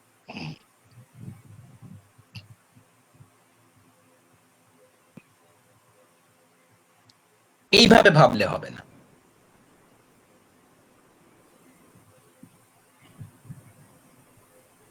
উনি বলছেন যে বিভিন্ন গোষ্ঠী এবং বিভিন্ন মানুষকেই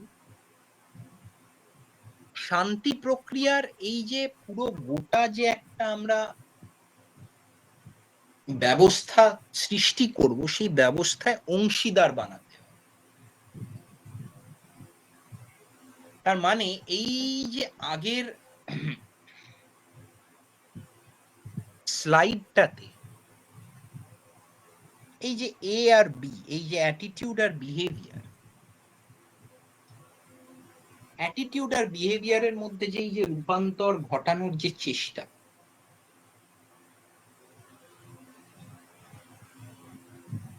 এটাকে ঘটাতে গেলে কিন্তু যে প্রক্রিয়াটাকে নিয়ে আসতে হবে, সেই প্রক্রিয়াতে কিন্তু এরকম যাতে না হয় যে কেউ কাউকে কোনো কিছুর জন্য আবার দায়ী করে। মানে এটাকে অনেক সময় তো তাই হয় যে একটা সংঘর্ষ বিরতির পরে দেখা গেল যারা সেই সংঘর্ষে লিপ্ত ছিল তাদের দুজনকে নিয়ে আলোচনা করা হলো বা বসা হলো, কিন্তু আলোচনা এবং বসার মধ্যে দেখা গেল যে একটা দল আর একটা দলকে দোষারোপ করছে। এটা কিন্তু লেডরাক সাহেব বলছে এটা করলে কিন্তু কিছু হবে না। তাই জন্য এই যে ডান দিকের যে ডায়াগ্রামটা, যে দ্বিতীয় ত্রিভুজ, ঠিক ত্রিভুজ নয় কিন্তু তাও এটাকে ত্রিভুজ আকারেই কল্পনা করা যায়। লেডরাক সাহেব বলছেন যে একটা শান্তি প্রক্রিয়াকে 3 ভাগে দেখতে হবে। প্রথম হচ্ছে সঙ্গে সঙ্গে যে সমস্যাটা হচ্ছে দুজনের, দুটি গোষ্ঠীর বা দুই ব্যক্তির মধ্যে, জেনারেলি দুটো গোষ্ঠী আমরা ধরে নিই, কারণ গোষ্ঠীর মধ্যেই যে হিংসা বা সংঘর্ষ হয় সেটাই সব থেকে ভয়ঙ্কর এবং রক্তক্ষয়ী। তো সেই যে দুই গোষ্ঠীর মধ্যে সমস্যাটা দেখা দিচ্ছে, সেই ডিসপিউটটাকে সেখানেই সঙ্গে সঙ্গে আগে প্রথম ধাপে সেটেল করা।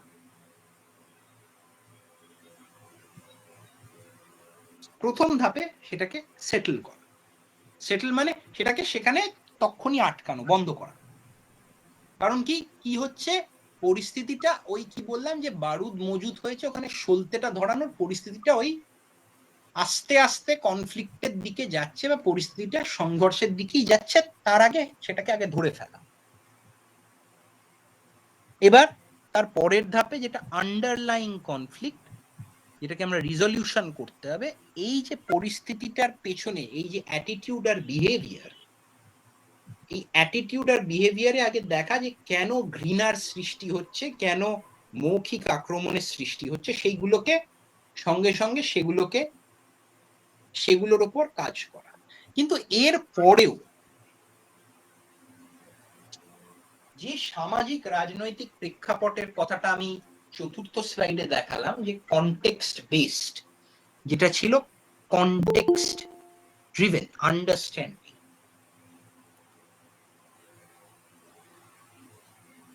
এই যে প্রেক্ষাপটে যে মানুষের যে আইডেন্টিটি বা মানুষের যে পরিচয়, তার যে ভেদাভেদ, তার ভিত্তিতে বা সামাজিক পরিস্থিতি বা সামাজিক অবস্থানের ভিত্তিতে যে ভেদাভেদ, সেই অবস্থানের ভিত্তিতে যে সংঘর্ষ, সেই অবস্থানের ভিত্তিতে যে সংঘাত, সামাজিক অবস্থানগুলিকে নতুন ভাবে কল্পনা করতে হবে। এই জন্যই এখানে কথাটা ইংরেজিতে লেখা আছে রিকনসিলিয়েশন। রিকনসিলিয়েশন মানে ঠিক শান্তি স্থাপন করা নয়। রিকনসিলিয়েশন মানে কিন্তু যে হ্যাঁ, আমার সাথে আরেকজন মানুষের সামাজিক ভেদাভেদ আছে, আমার সাথে একজন মানুষের ধর্মীয় ভেদাভেদ আছে, আমার সাথে একজন মানুষের রাজনৈতিক বিরোধ আছে, কিন্তু তার মানে এই নয় যে আমার সাথে তার সংঘাতটা হওয়াটা জরুরি বা অবশ্যম্ভাবী। এইখানটা খেয়াল করতে হবে। ভেদাভেদ গুলো কিন্তু থেকে যাচ্ছে, এগুলোকে কিন্তু আমরা সরাতে পারছি না, বা হয়তো অনেক সময় সরানো হয়তো যায়ও না, ডিজায়ারেবলও নয়। সরানোটা হয়তো আমাদের মানে আমরা চাইবো না, কারণ প্রত্যেকটা মানুষ যে একই রকম ভাবে চিন্তা করবে, থাকবে, খাবে, বাঁচবে, সেটা তো কল্পনা করাই সম্ভব নয়, সেটা হবে না। কিন্তু সেই ভেদাভেদটা থাকার মানেই যে সেখান থেকে সংঘাত আসছে, এইটা কিন্তু এই যে আমি সংঘর্ষ রূপান্তরের মধ্যে দিয়ে একটা পরিস্থিতির মধ্যে এমন ব্যবহার মানে এবং এমন বিশ্বাস, বিহেভিয়ার এবং অ্যাটিটিউড, ব্যবহার এবং বিশ্বাসকে এমন ভাবে সেখানে আমি নিয়ে আসছি যেখানে কিন্তু ভেদাভেদ থাকলেও সংঘর্ষ আসবে না, সংঘাত আসবে না, হিংসা আসবে না।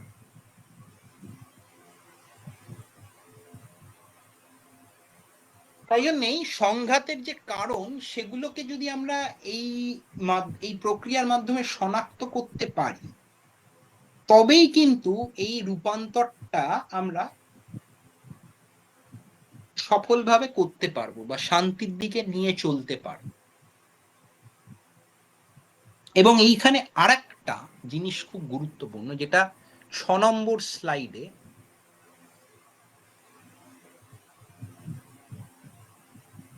বা 5 নম্বর স্লাইডে, আমি অ্যাকচুয়ালি পরের টপিকটাতে চলে যাব। এই শান্তির প্রক্রিয়া বা সংঘর্ষ শান্তিতে রূপান্তর করার প্রক্রিয়াটাই কিন্তু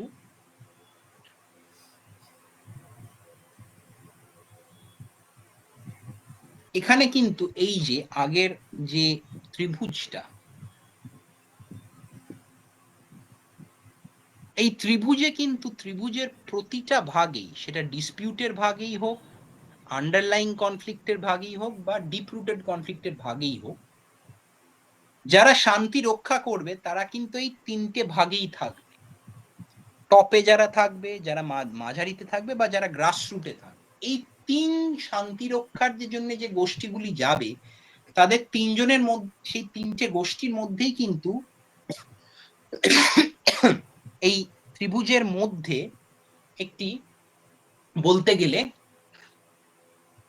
ফ্রি ফ্লো অফ ইনফরমেশন, মানে তথ্য, বা যেটাকে আমরা এক কথা এটাকে বাংলায় বলা হয়তো অতটা সহজ নয়, কিন্তু তাও আমি চেষ্টা করছি।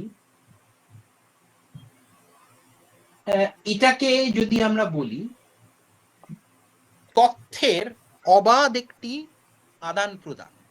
যারা ডিসপিউট সেটেলমেন্টের কাজে আছে, তাদের সাথে যারা গ্রাসরুটসে আছে বা একদম নিচুর তলায় আছে, রিকনসিলিয়েশনের স্তরে, তাদের মধ্যে কিন্তু তথ্যের কিন্তু কোনো আদান প্রদানে বাধা থাকবে।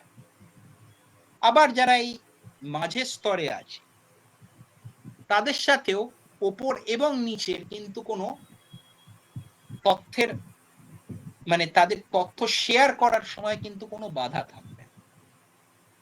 এটা যদি অ্যারো থাকতো, আমি অ্যারো দিয়ে বোঝাতে পারতাম। এখান থেকে অ্যারোগুলি তথ্যের আদান প্রদান এমন ভাবেই হবে, এখান থেকে এদিকে এবং এখান থেকে এদিকে, এখানে কোনো বাধা নেই। যারা শান্তি রক্ষা করবে, তাদের তিনটে গোষ্ঠী হিসেবে যারা যাচ্ছে, তাদের মধ্যে বোঝাপড়াটা খুব ভালো রাখতে হবে, তাদের মধ্যে বোঝাপড়াটাকে খুব পরিষ্কার রাখতে হবে। এইটুকু লেগ্রাক সাহেব বলছেন। যদি তাদের মধ্যে বোঝাপড়াটা পরিষ্কার না হয়, তাহলে কিন্তু এই শান্তি রক্ষার পুরো প্রক্রিয়াটা বাস্তবায়িত করা সম্ভব না।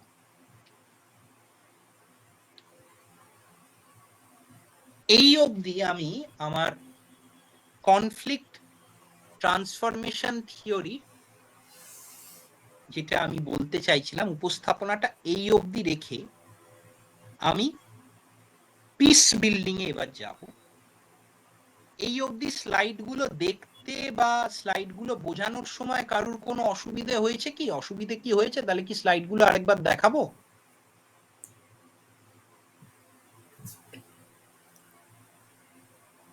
যদি কারুর এখানে কোনো অসুবিধে না থাকে তাহলে আমি পিস বিল্ডিং এ যাচ্ছি। স্লাইড গুলো দেখতে বা কারোর বুঝতে অসুবিধে হয়েছে কি কোনো জায়গায়? তোমরা যারা আছো একটু রেসপন্স করো।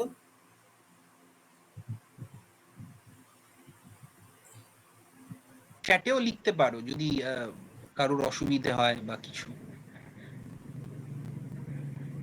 ঠিক আছে, আশা করছি যখন হয়নি, মানে যখন কারোর অসুবিধে হয়নি, আমি পিস বিল্ডিং এ চলে যাচ্ছি।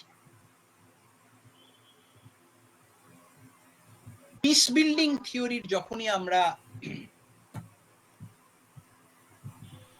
কথাটা শুনি, পিস বিল্ডিং এর এবার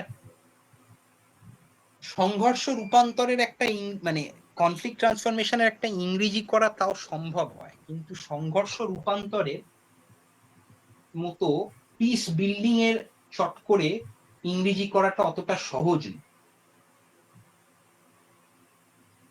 শান্তি রক্ষাটা যেরকম বলা যায়, কিন্তু শান্তি রক্ষাটা ইংরেজি করলে দাঁড়াবে পিস কিপিং। তাই আমি বলবো শান্তি স্থাপন করা, পিস বিল্ডিং, শান্তি স্থাপন করা।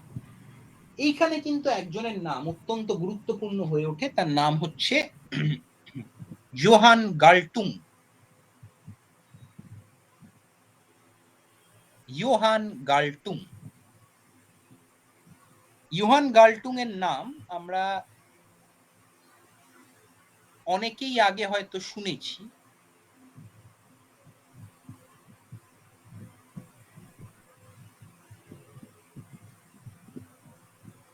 আচ্ছা, ঠিক আছে। গাল্টুং পিস আর কনফ্লিক্ট স্টাডিজ এর একজন প্রসিদ্ধ একজন চিন্তক, খুবই বড় একজন এখানে আমরা গবেষকও বলতে পারি, এবং বরিষ্ঠ অধ্যাপক হিসেবেই ওনার পরিচিতি আছে।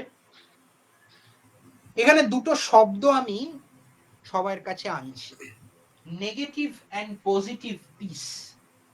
ইয়োহান গাল্টুং এর নেগেটিভ অ্যান্ড পজিটিভ পিস।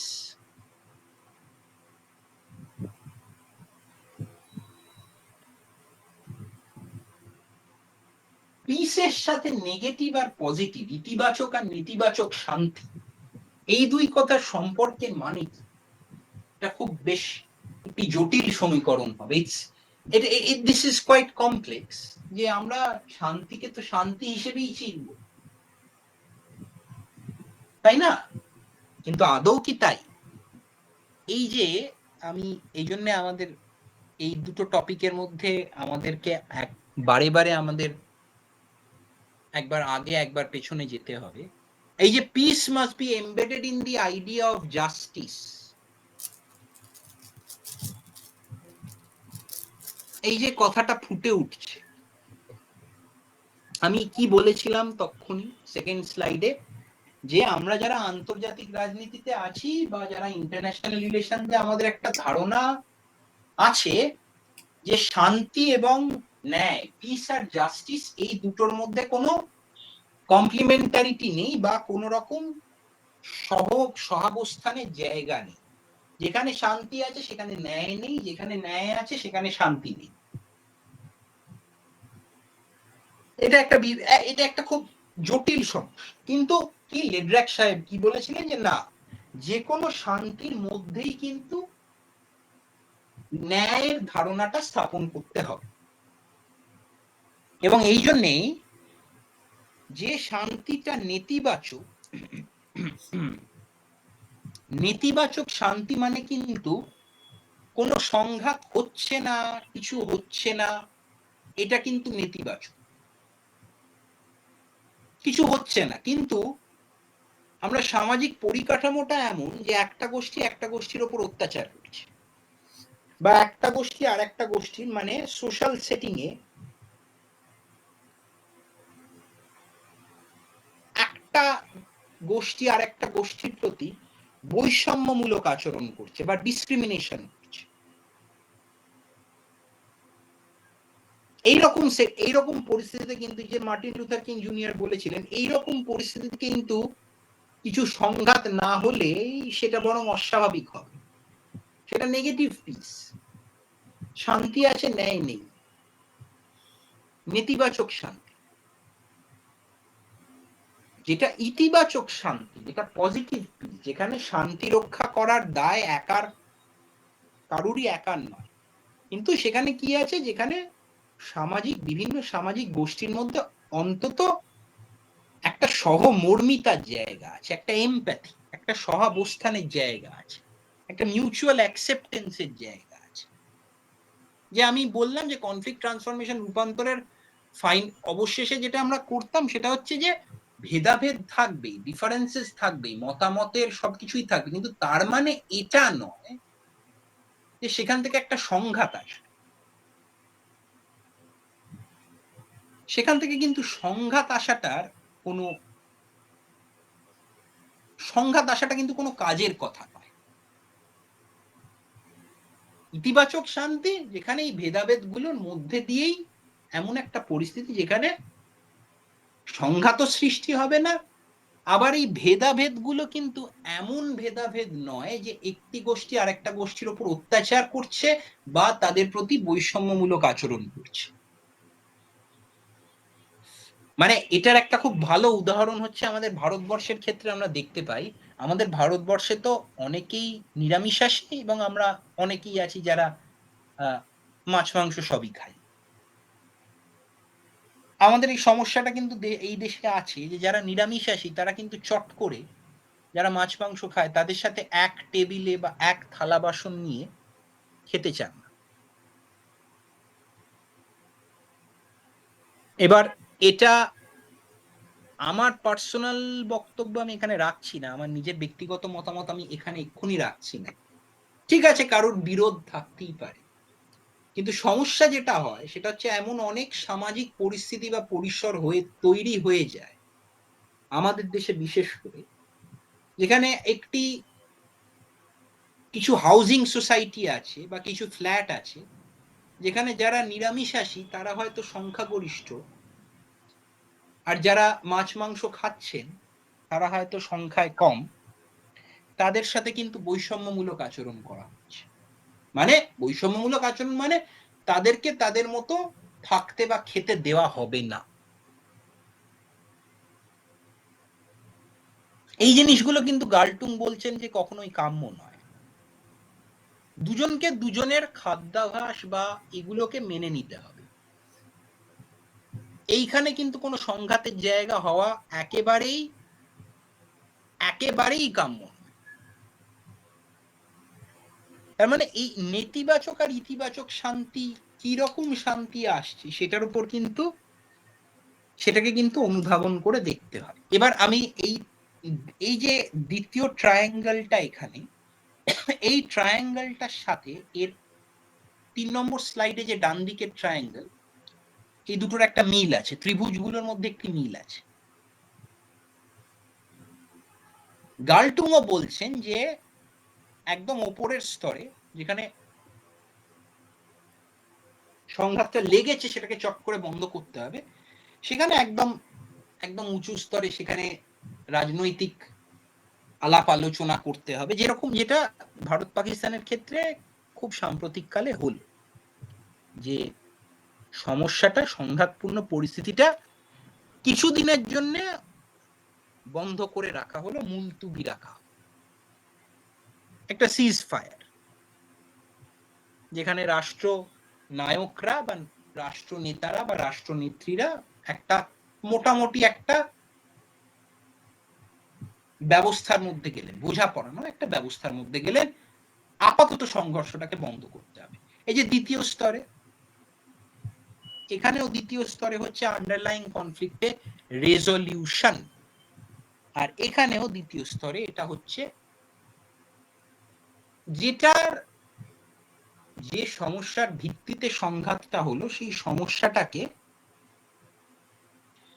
সমস্যাটাকে ভালো করে বোঝার চেষ্টা করতে হবে। তার জন্য কি করতে হবে? তার জন্য কিছু যে ওই ক্ষেত্রেও যে শান্তি রক্ষার যে গোষ্ঠী বা শান্তি স্থাপনকারী যে গোষ্ঠী, তাদেরকে কিন্তু সেই সামাজিক পরিসর বা পরিস্থিতির মধ্যে গিয়ে সমস্যাটার একদম রুটে যেতে হবে বা সমস্যার একদম গোড়ায় যেতে হবে। সমস্যার গোড়ায় না গেলে কিন্তু এই শান্তি রক্ষার যে প্রক্রিয়াটা, সেই প্রক্রিয়াটা কিন্তু অধরাই থেকে যাচ্ছে। কিন্তু তারপরেও 3 নম্বর স্তরে যেটা আছে, এই ত্রিভুজের ক্ষেত্রেও এই যে আইডেন্টিটি, যেটা একটু আগে বললাম, যে আমাদের পরিচয়, যে আমাদের যে আত্মপরিচয়, যে আমাদের ওপর আমাদের যে আমরা কি বিশ্বাস করি বা কি খাই বা কিসে আমাদের কি চিন্তা ভাবনা, আমাদের জীবনবোধ, সবকিছুর মধ্যে যে পার্থক্যগুলো, এই ভেদাভেদ থেকে যাতে সংঘাত না হয়, তাই জন্যে সেখানে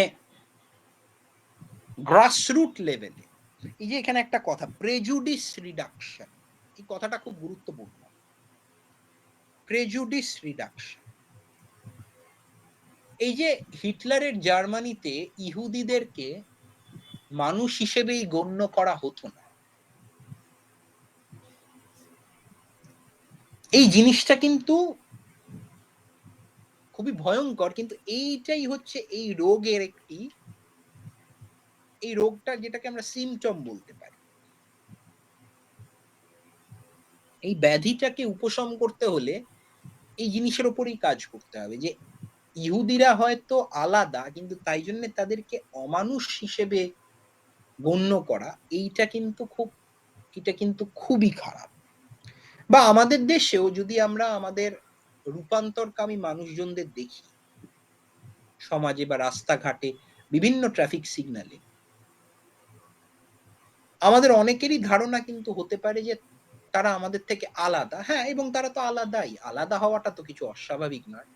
কিন্তু আলাদা মানেই যে তার প্রতি আমি বা সে যে অমানুষ হয়ে গেল, এই ধারণাটাকে কিন্তু আটকাতে হবে। এবং এইটাই হচ্ছে গ্রাসরুট ট্রেনিং এবং প্রেজুডিস রিডাকশনের মূল উদ্দেশ্য।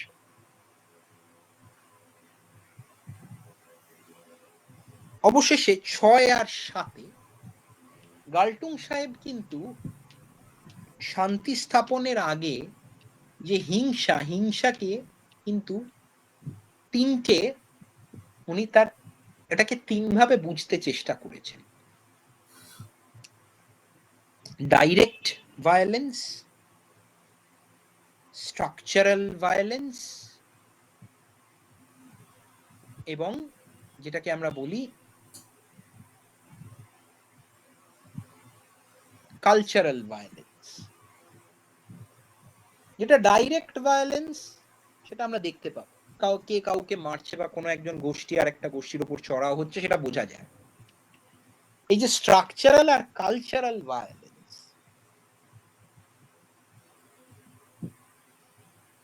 এইটা কিন্তু আরেকটু সূক্ষ্ম, আরেকটু জটিল। গাল্টুং এর কাছে হিংসা ভায়োলেন্স কিন্তু হিংসা ইটসেলফ একটা পরিকাঠামো, বা ভায়োলেন্স ইটসেলফ একটা ফ্রেমওয়ার্ক। হিংসা ইটসেলফ একটা পরিকাঠামো।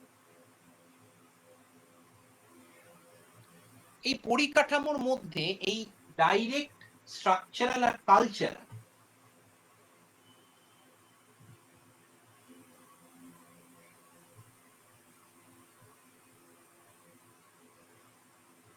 এই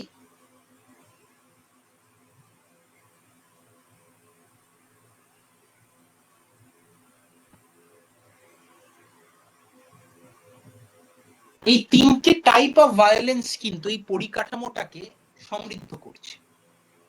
তার মানে এই 3টে টাইপ, এই সূক্ষ্মভাবে স্ট্রাকচারাল আর কালচারাল, এটাকে যদি পরের প্রশ্নোত্তর আলোচনায় যদি এটা নিয়ে আলোচনা হয়, আমি এটাকে আরেকটু ডিটেলে যেতে পারবো। কিন্তু এই 3টে টাইপই একটা পরিকাঠামো তৈরি করছে, যেখানে ভায়োলেন্সটা ইটসেলফ একটা পরিকাঠামো। শান্তি স্থাপনকারীদের এই পরিকাঠামোটায়, তার মানে সহমর্মিতা, পারস্পরিক সম্মান এবং কোঅপারেশন, এই 3টে জিনিসকে কিন্তু নিয়ে আসতে হবে।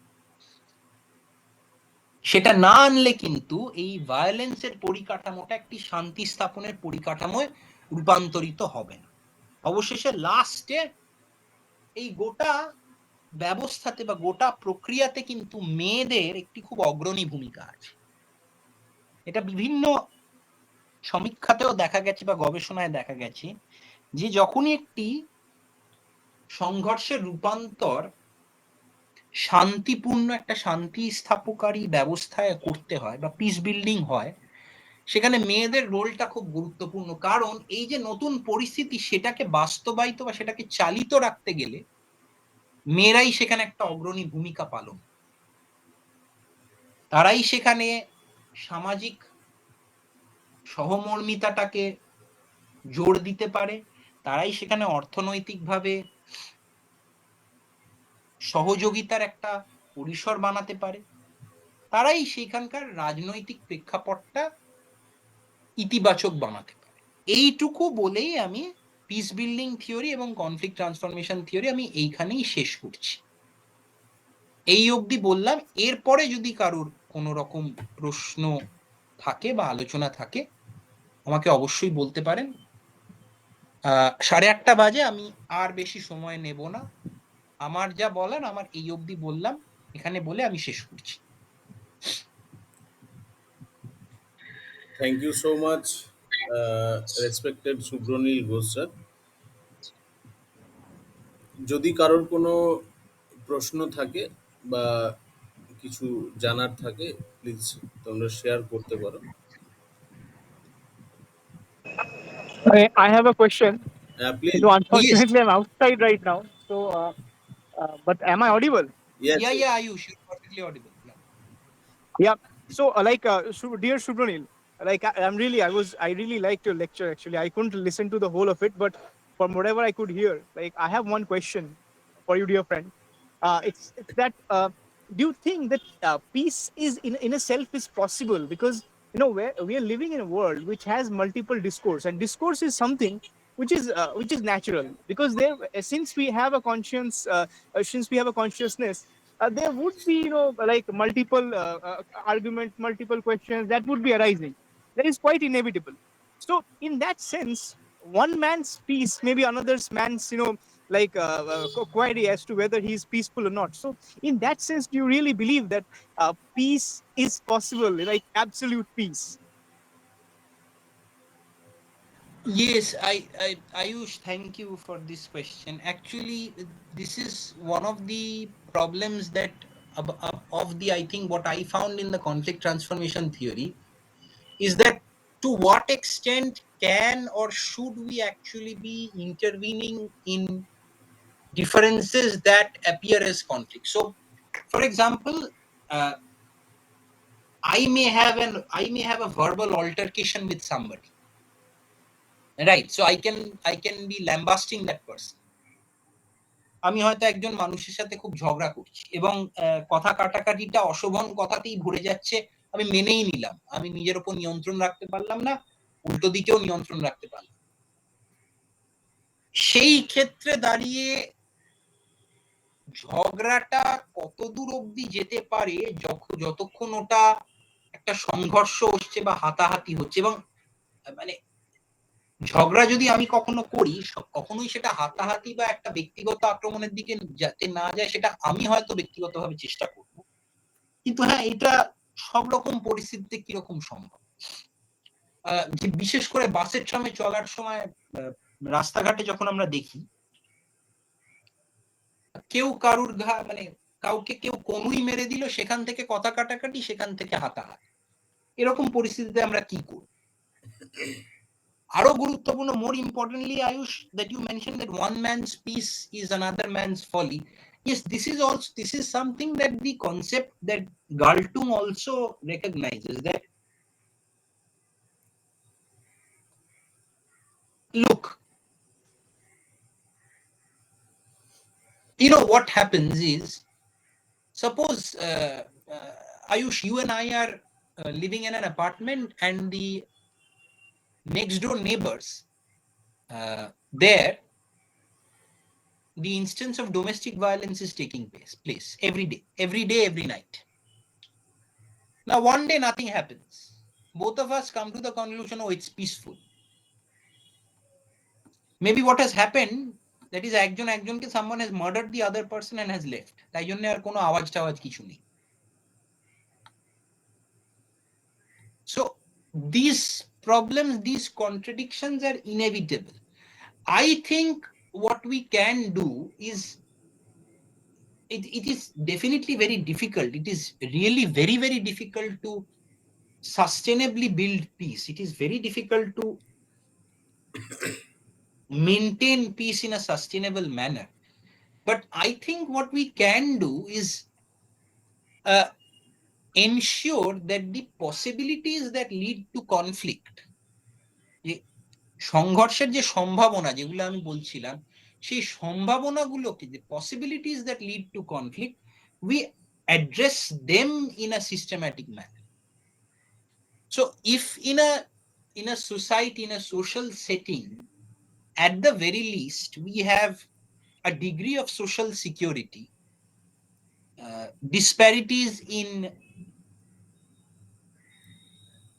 or inequalities are kept at a low level, more or less justice is ensured, I think that is something that we can aspire for. But yes, you are right, it is very difficult. It is very difficult, and it is almost as in, if peace were a possibility, think of it in this way, if peace were actually a possibility, we would not be discussing the techniques of building peace or transforming conflicts into a peace building state of affairs, would we? If it were just possible.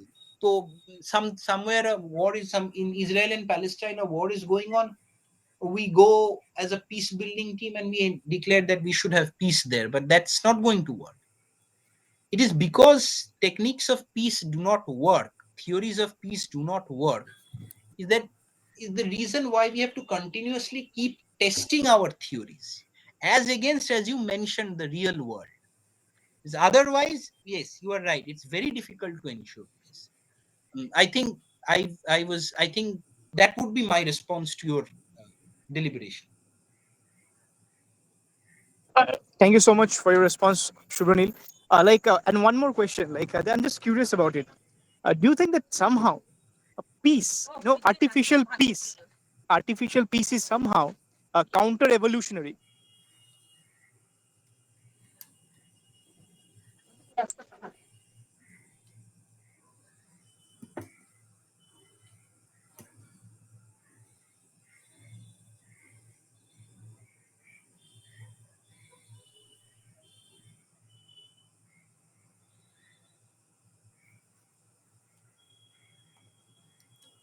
Subranil sir, আপনার unmute please.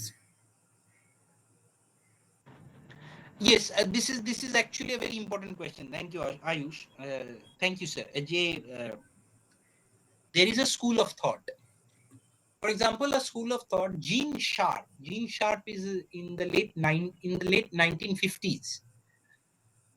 He came up with this argument that conflicts are actually beneficial because they are revelational about a society where changes are taking place. The conflicts reflect deep-seated structural changes taking place in a society. So that is something that is something aligned to what you're trying to argue. সংঘর্ষ রূপান্তরের তত্ত্বেরই একদল আছে, জিন sharp বলে একজন ব্যক্তি আছেন, যিনি বিশ্বাস করেন যে সংঘর্ষ হওয়াটা খুব একটা খারাপ জিনিস নয়, তার কিছু ভালো দিক আছে। যে সমাজের পরিবর্তন হচ্ছে, যে সমাজের মধ্যে অনেক রকম সমস্যা আছে, সেই সমস্যা থেকে যার পরিবর্তনগুলি হচ্ছে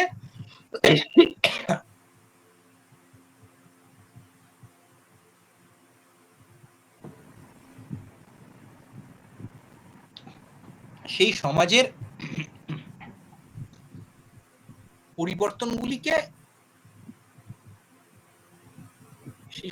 পরিবর্তনগুলিকে আমরা একরকম স্বীকৃতি দিচ্ছি। তাই জন্যই এখানে জোর করে শান্তি স্থাপন করাটা খুব একটা কাজের কথা, আর্টিফিশিয়ালি পিস সেখানে আনা। কিন্তু এগেন সেখানেই লেড্রাক যেটা বলছেন, জন লেড্রাক যেটা বলছেন যে ওই যে জিনিসটা যে কতদূর একটা জিনিস, একটা পরিবর্তন কতদূর আমরা পরিবর্তন হিসেবেই, to what extent can we recognize change as beneficial and beyond which it becomes chaotic, right? So change is definitely necessary, beneficial, but beyond what point does it become chaotic? So for example, artificial intelligence, I don't know how far we ought to be dabbling in it, but since people are accepting it, to what extent can we control it?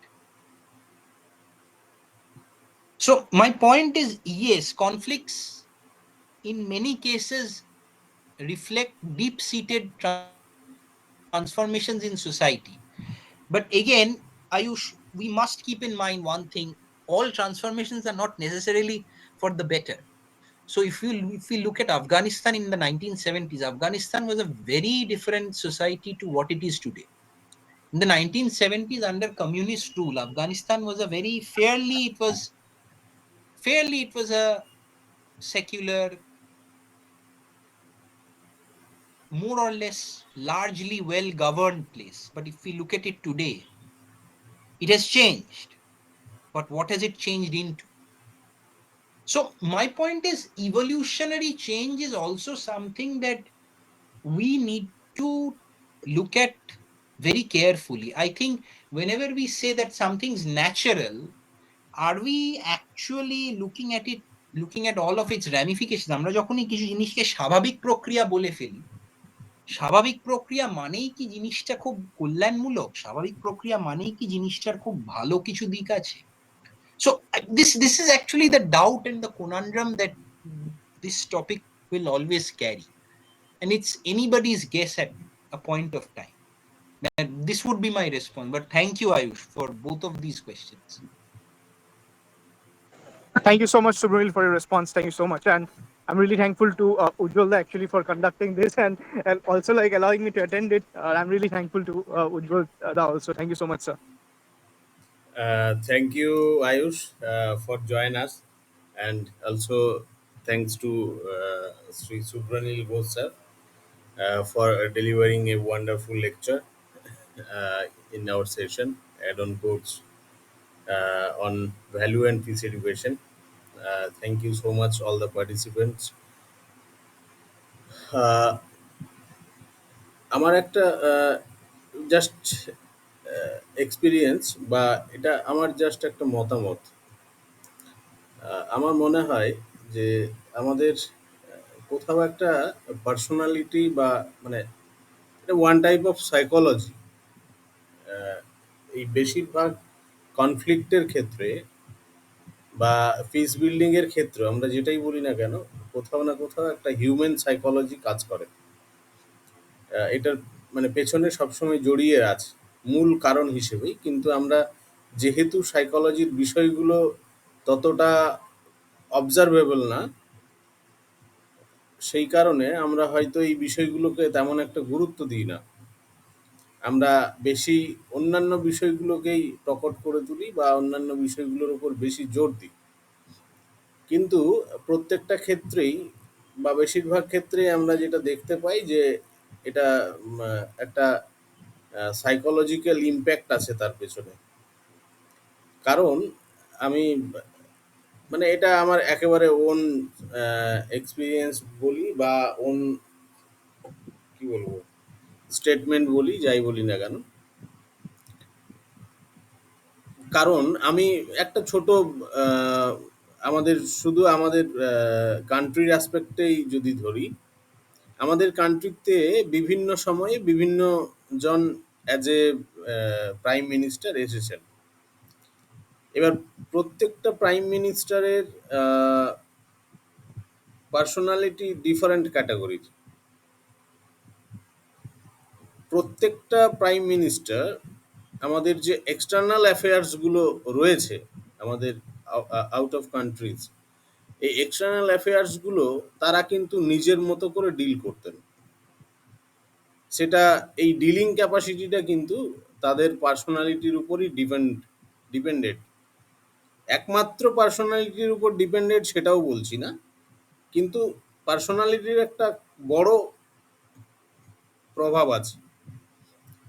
তো সেই ক্ষেত্রে মানে ধরুন আমি আপনার সাথে কথা বলছি খুব পোলাইটলি, খুব নম্রভাবে, খুব বিনয়ের সঙ্গে কথা বলছি, আবার আমারই কোনো এক সহকর্মী বা আমারই কোনো এক বন্ধু আপনার সাথে কথা বলছে, হয়তো সে স্বাভাবিকভাবেই কথা বলছে, কিন্তু আপনার মনে হচ্ছে যে খুব তির্যকভাবে কথাগুলো বলছে বা খুব থ্রেটফুলি কথাগুলো বলছে, মানে আপনার মনে হচ্ছে যে কথাগুলোর ধরনটা তার ওই রকম, কিন্তু যিনি বলছেন তার কিন্তু সেটা স্বাভাবিক। তো এর ফলে আমার সাথে আপনার কোনো বাকবিতণ্ডা বা ঝগড়া বা বিবাদ তৈরি হচ্ছে না, কিন্তু অপর ব্যক্তির সঙ্গে আপনার সেটা তৈরি হয়ে যাচ্ছে। কথা কাটে কথা কাটাকাটি দিয়ে শুরু হলো, দিয়ে শেষে সেটা একটা মনোমালিন্যতার জায়গায় চলে গেল, আরও সেটা বাড়তেও পারে। তো এর ফলে কি হচ্ছে, এক্সটার্নাল অ্যাফেয়ার্সগুলোতে আমাদের যে সমস্ত ঘটনাগুলো ঘটছে তাতে এই সাইকোলজিক্যাল ইম্প্যাক্টটাও কোথাও না কোথাও কাজ করে চলেছে। মানে এটা অ্যাজ এ সাইলেন্ট কিলার এটা বলতে পারি আমরা, সাইলেন্টলি কাজ করছে এটা। এটা না তো কোনো সেইভাবে টের পাওয়া যাবে না তো। তো আরেকটা ব্যাপার হচ্ছে, এই বিশ্বের যত ক্ষমতাধর মানে নেতৃত্ব এই গোটা বিশ্বের, সেই ক্ষমতাধর ব্যক্তিত্বরাই তারা কিন্তু আরও বেশি ক্ষমতার অধিকারী হতে চাইছেন, এবং যার ফলেই সমগ্র বিশ্বজুড়েই এত বিবাদ, এত অশান্তি। আমরা যেমন আমরা যদি হ্যাপি ইন্ডেক্সের যে ব্যাপারগুলো দেখি বা পিস ইন্ডেক্সের যে ইন্ডেক্সগুলো দেখি, তাতে দেখা যাবে যে খুব ছোট ছোট দেশ, যেগুলো হয়তো এক একটা রাজ্যের থেকেও ছোট, আমাদের ভারতবর্ষের এক একটা রাজ্যের চেয়েও আয়তনে বা জনসংখ্যায় ছোট, কিন্তু হ্যাপি ইন্ডেক্সে তারা হয়তো অনেক বেশি এগিয়ে আছে আমাদের চেয়ে।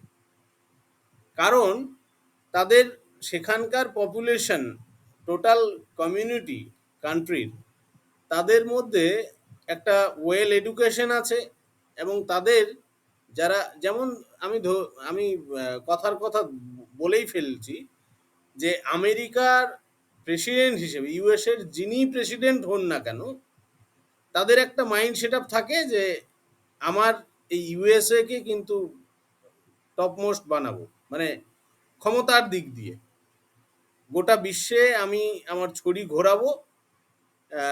এই টেন্ডেন্সি সবার মধ্যে, সে যে কোনো প্রেসিডেন্টই আসুক না কেন। তো একই রকমভাবে অন্যান্য কিছু দেশ আছে যারা খুব শক্তিশালী ক্ষমতাধর, সেটা রাশিয়া হতে পারে, চীন হতে পারে।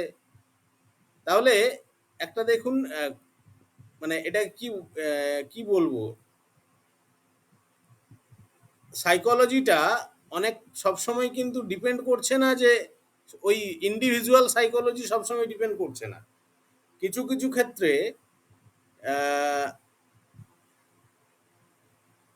যেটাকে আমরা collective psychology, collective, right right, collective সাইকোলজিটাও কিন্তু কাজ করছে। একটা দেশের যেরকম নিজের প্রতি তার যে দৃষ্টিভঙ্গি বা হ্যাঁ বাইরের প্রতি দৃষ্টিভঙ্গি, এটা আমেরিকার ক্ষেত্রে আপনি বললেন, হ্যাঁ সেটা কিন্তু অনেক হ্যাঁ, এবং এটা তো সত্যি, এটা খুব খুব গুরুত্বপূর্ণ একটা কথা বললেন স্যার। কারণ একটা 1970-এ আমরা এই ঘটনাটা অ্যাকচুয়ালি আমরা হয়তো ভারতবর্ষে সবাই এটার ব্যাপারে জানিও। বাংলাদেশ যুদ্ধের আগে তখনকার আমেরিকার যে রাষ্ট্রপতি ছিলেন রিচার্ড নিক্সন, আমাদের তখনকার তদানীন্তন প্রধানমন্ত্রী ইন্দিরা গান্ধীর সাথে দেখা করতে এসে ইন্দিরা গান্ধীর সাথে ওনার মানে ইন্দিরা গান্ধীকে খুব একরকম ভাবে অপমানজনক কয়েকটি কথা বলেন, এবং সেই কথাটা খুব রেকর্ডেড। সেটা আমরা মোটামুটি আমাদের আর্কাইভস আমরা সব ইতিহাসেই সেটা রেকর্ডেড। যার ফলে কিন্তু 70-এর পুরো দশকে, এটা যদি 69-এ হয়, একরকম 82 আগে অবধি কিন্তু প্রায় 1 দশক ধরে ভারত আর মার্কিন যুক্তরাষ্ট্রের সম্পর্ক কিন্তু খারাপই থেকে গেল, ভালো হলো না। কারণ একটা কারণ কি, একটা দেশের রাষ্ট্রপতি আর একজন দেশের প্রধানমন্ত্রীকে খুব অপমানজনক কয়েকটি কথা বলে। অবশ্যই সেখানে বাংলাদেশ যুদ্ধ বা সোভিয়েত ইউনিয়নের সঙ্গে তখন ভারতবর্ষের যে একটা সহাবস্থান সবগুলো আছে, কিন্তু এগুলো কিন্তু সবকিছুই হচ্ছে ওই অপমানের পর থেকে, তার আগে নয়। ওই যে একটা কথা বলার ভঙ্গি, এবং যেটা বলেছিল খুবই খারাপ জিনিস বলেছিল, যে তাকে মানে অপমানজনক ভাবে ইন্দিরা গান্ধীকে কয়েকটি কথা বলেছিলেন, সেই কথাগুলোর পর থেকে 1 দশক অবধি ভারতবর্ষ কিন্তু মার্কিন যুক্তরাষ্ট্রকে আর ভরসা করেনি। ইভেন কি আজকেও দেখুন, এই যে ট্রাম্পের সময়ও কিন্তু আমরা কিন্তু দেশ হিসেবে আমাদের মধ্যে যখন আপনার সাথে আমার আলোচনা বা গল্পগুজব হবে, কখনো না কখনো কিন্তু ভারত আমেরিকার প্রসঙ্গ উঠবেই, আর আমাদের কিন্তু একটা ধারণাই থাকবে আমেরিকাকে কিন্তু বিশ্বাস করা যায় না। এটা কিন্তু থাকবেই আমাদের মনে, আমেরিকাকে কিন্তু বিশ্বাস করা যায় না। এবার এটা অনেক অংশে এটা সত্যি, আমেরিকার অনেক কাজ আছে যেগুলো বিশ্বাস করা যায় না। কিন্তু আমি যেটা বলছি, যেটা আপনি বললেন যে একটা ঘটনা, যে ঘটনায় সাইকোলজি একজনকে অপমান করলো, সেই দুজন রাষ্ট্রনায়ক বা নেত্রীর মধ্যে, সেই ঘটনার থেকে কিন্তু অনেক দূর জলটা গড়িয়ে যেতে পারে। এক্স্যাক্টলি স্যার, খুব সুন্দরভাবে ব্যাখ্যাটা দিলেন। এবং আমি এই বিষয়টার সঙ্গে সঙ্গে মানে ঘটনার জল গড়ানোর পাশাপাশি আমি এটাও বলতে চাইছি যে এই আমাদের যত কনফ্লিক্ট আছে বা এই গোটা বিশ্ব জুড়েই যে অশান্তির বাতাবরণ তৈরি হচ্ছে না, এর পেছনে সাইকোলজির একটা মারাত্মক প্রভাব রয়েছে। কারণ একটা সাইকোলজি তো যারা একটু আক্রমণধর্মী বা আক্রমণাত্মক, তাদের সাইকোলজি এক ধরনের, যারা একটু পিসফুল, যারা আহ, মানে শান্তিটাকে প্রেফার করে, তাদের সাইকোলজি আরেক ধরনের। এবার এটা টাইম টু টাইম বিভিন্ন দেশে ধরুন আলাদা আলাদা করে আসছে। এবার ইন্ডিভিজুয়াল সাইকোলজি আর কালেকটিভ সাইকোলজি দুটো আবার ডিফারেন্ট জিনিস। এবার আপনি অ্যাজ এ সুপ্রিম পাওয়ার হিসেবে কোনো এক কান্ট্রিতে এলেন, এবার আপনি কোনটাকে প্রেফার করছেন সেই মুহূর্তে, ইন্ডিভিজুয়াল সাইকোলজিটা নাকি কালেকটিভ সাইকোলজিটা, এইটা তখন তার বেসিসেও কিন্তু এই ব্যাপারগুলো দাঁড়াবে যে আপনার কান্ট্রির সাথে বা আপনার স্টেটের সাথে বাকি স্টেটদের সম্পর্ক কি হবে, বা আপনার স্টেটের যে ইন্টারনাল কন্ডিশন সেটা কেমন থাকবে। যাই হোক, মানে আমি এটা জাস্ট একটু ছাত্রছাত্রীদের বোঝার উদ্দেশ্যেই এই সাইকোলজি কথাটাকে অ্যাড করলাম, যে আমাদের আহ, মানুষ যেখানে আছে সেখানে সাইকোলজি অবশ্যই আছে, এবং সেটাকে উপেক্ষা করা যায় না।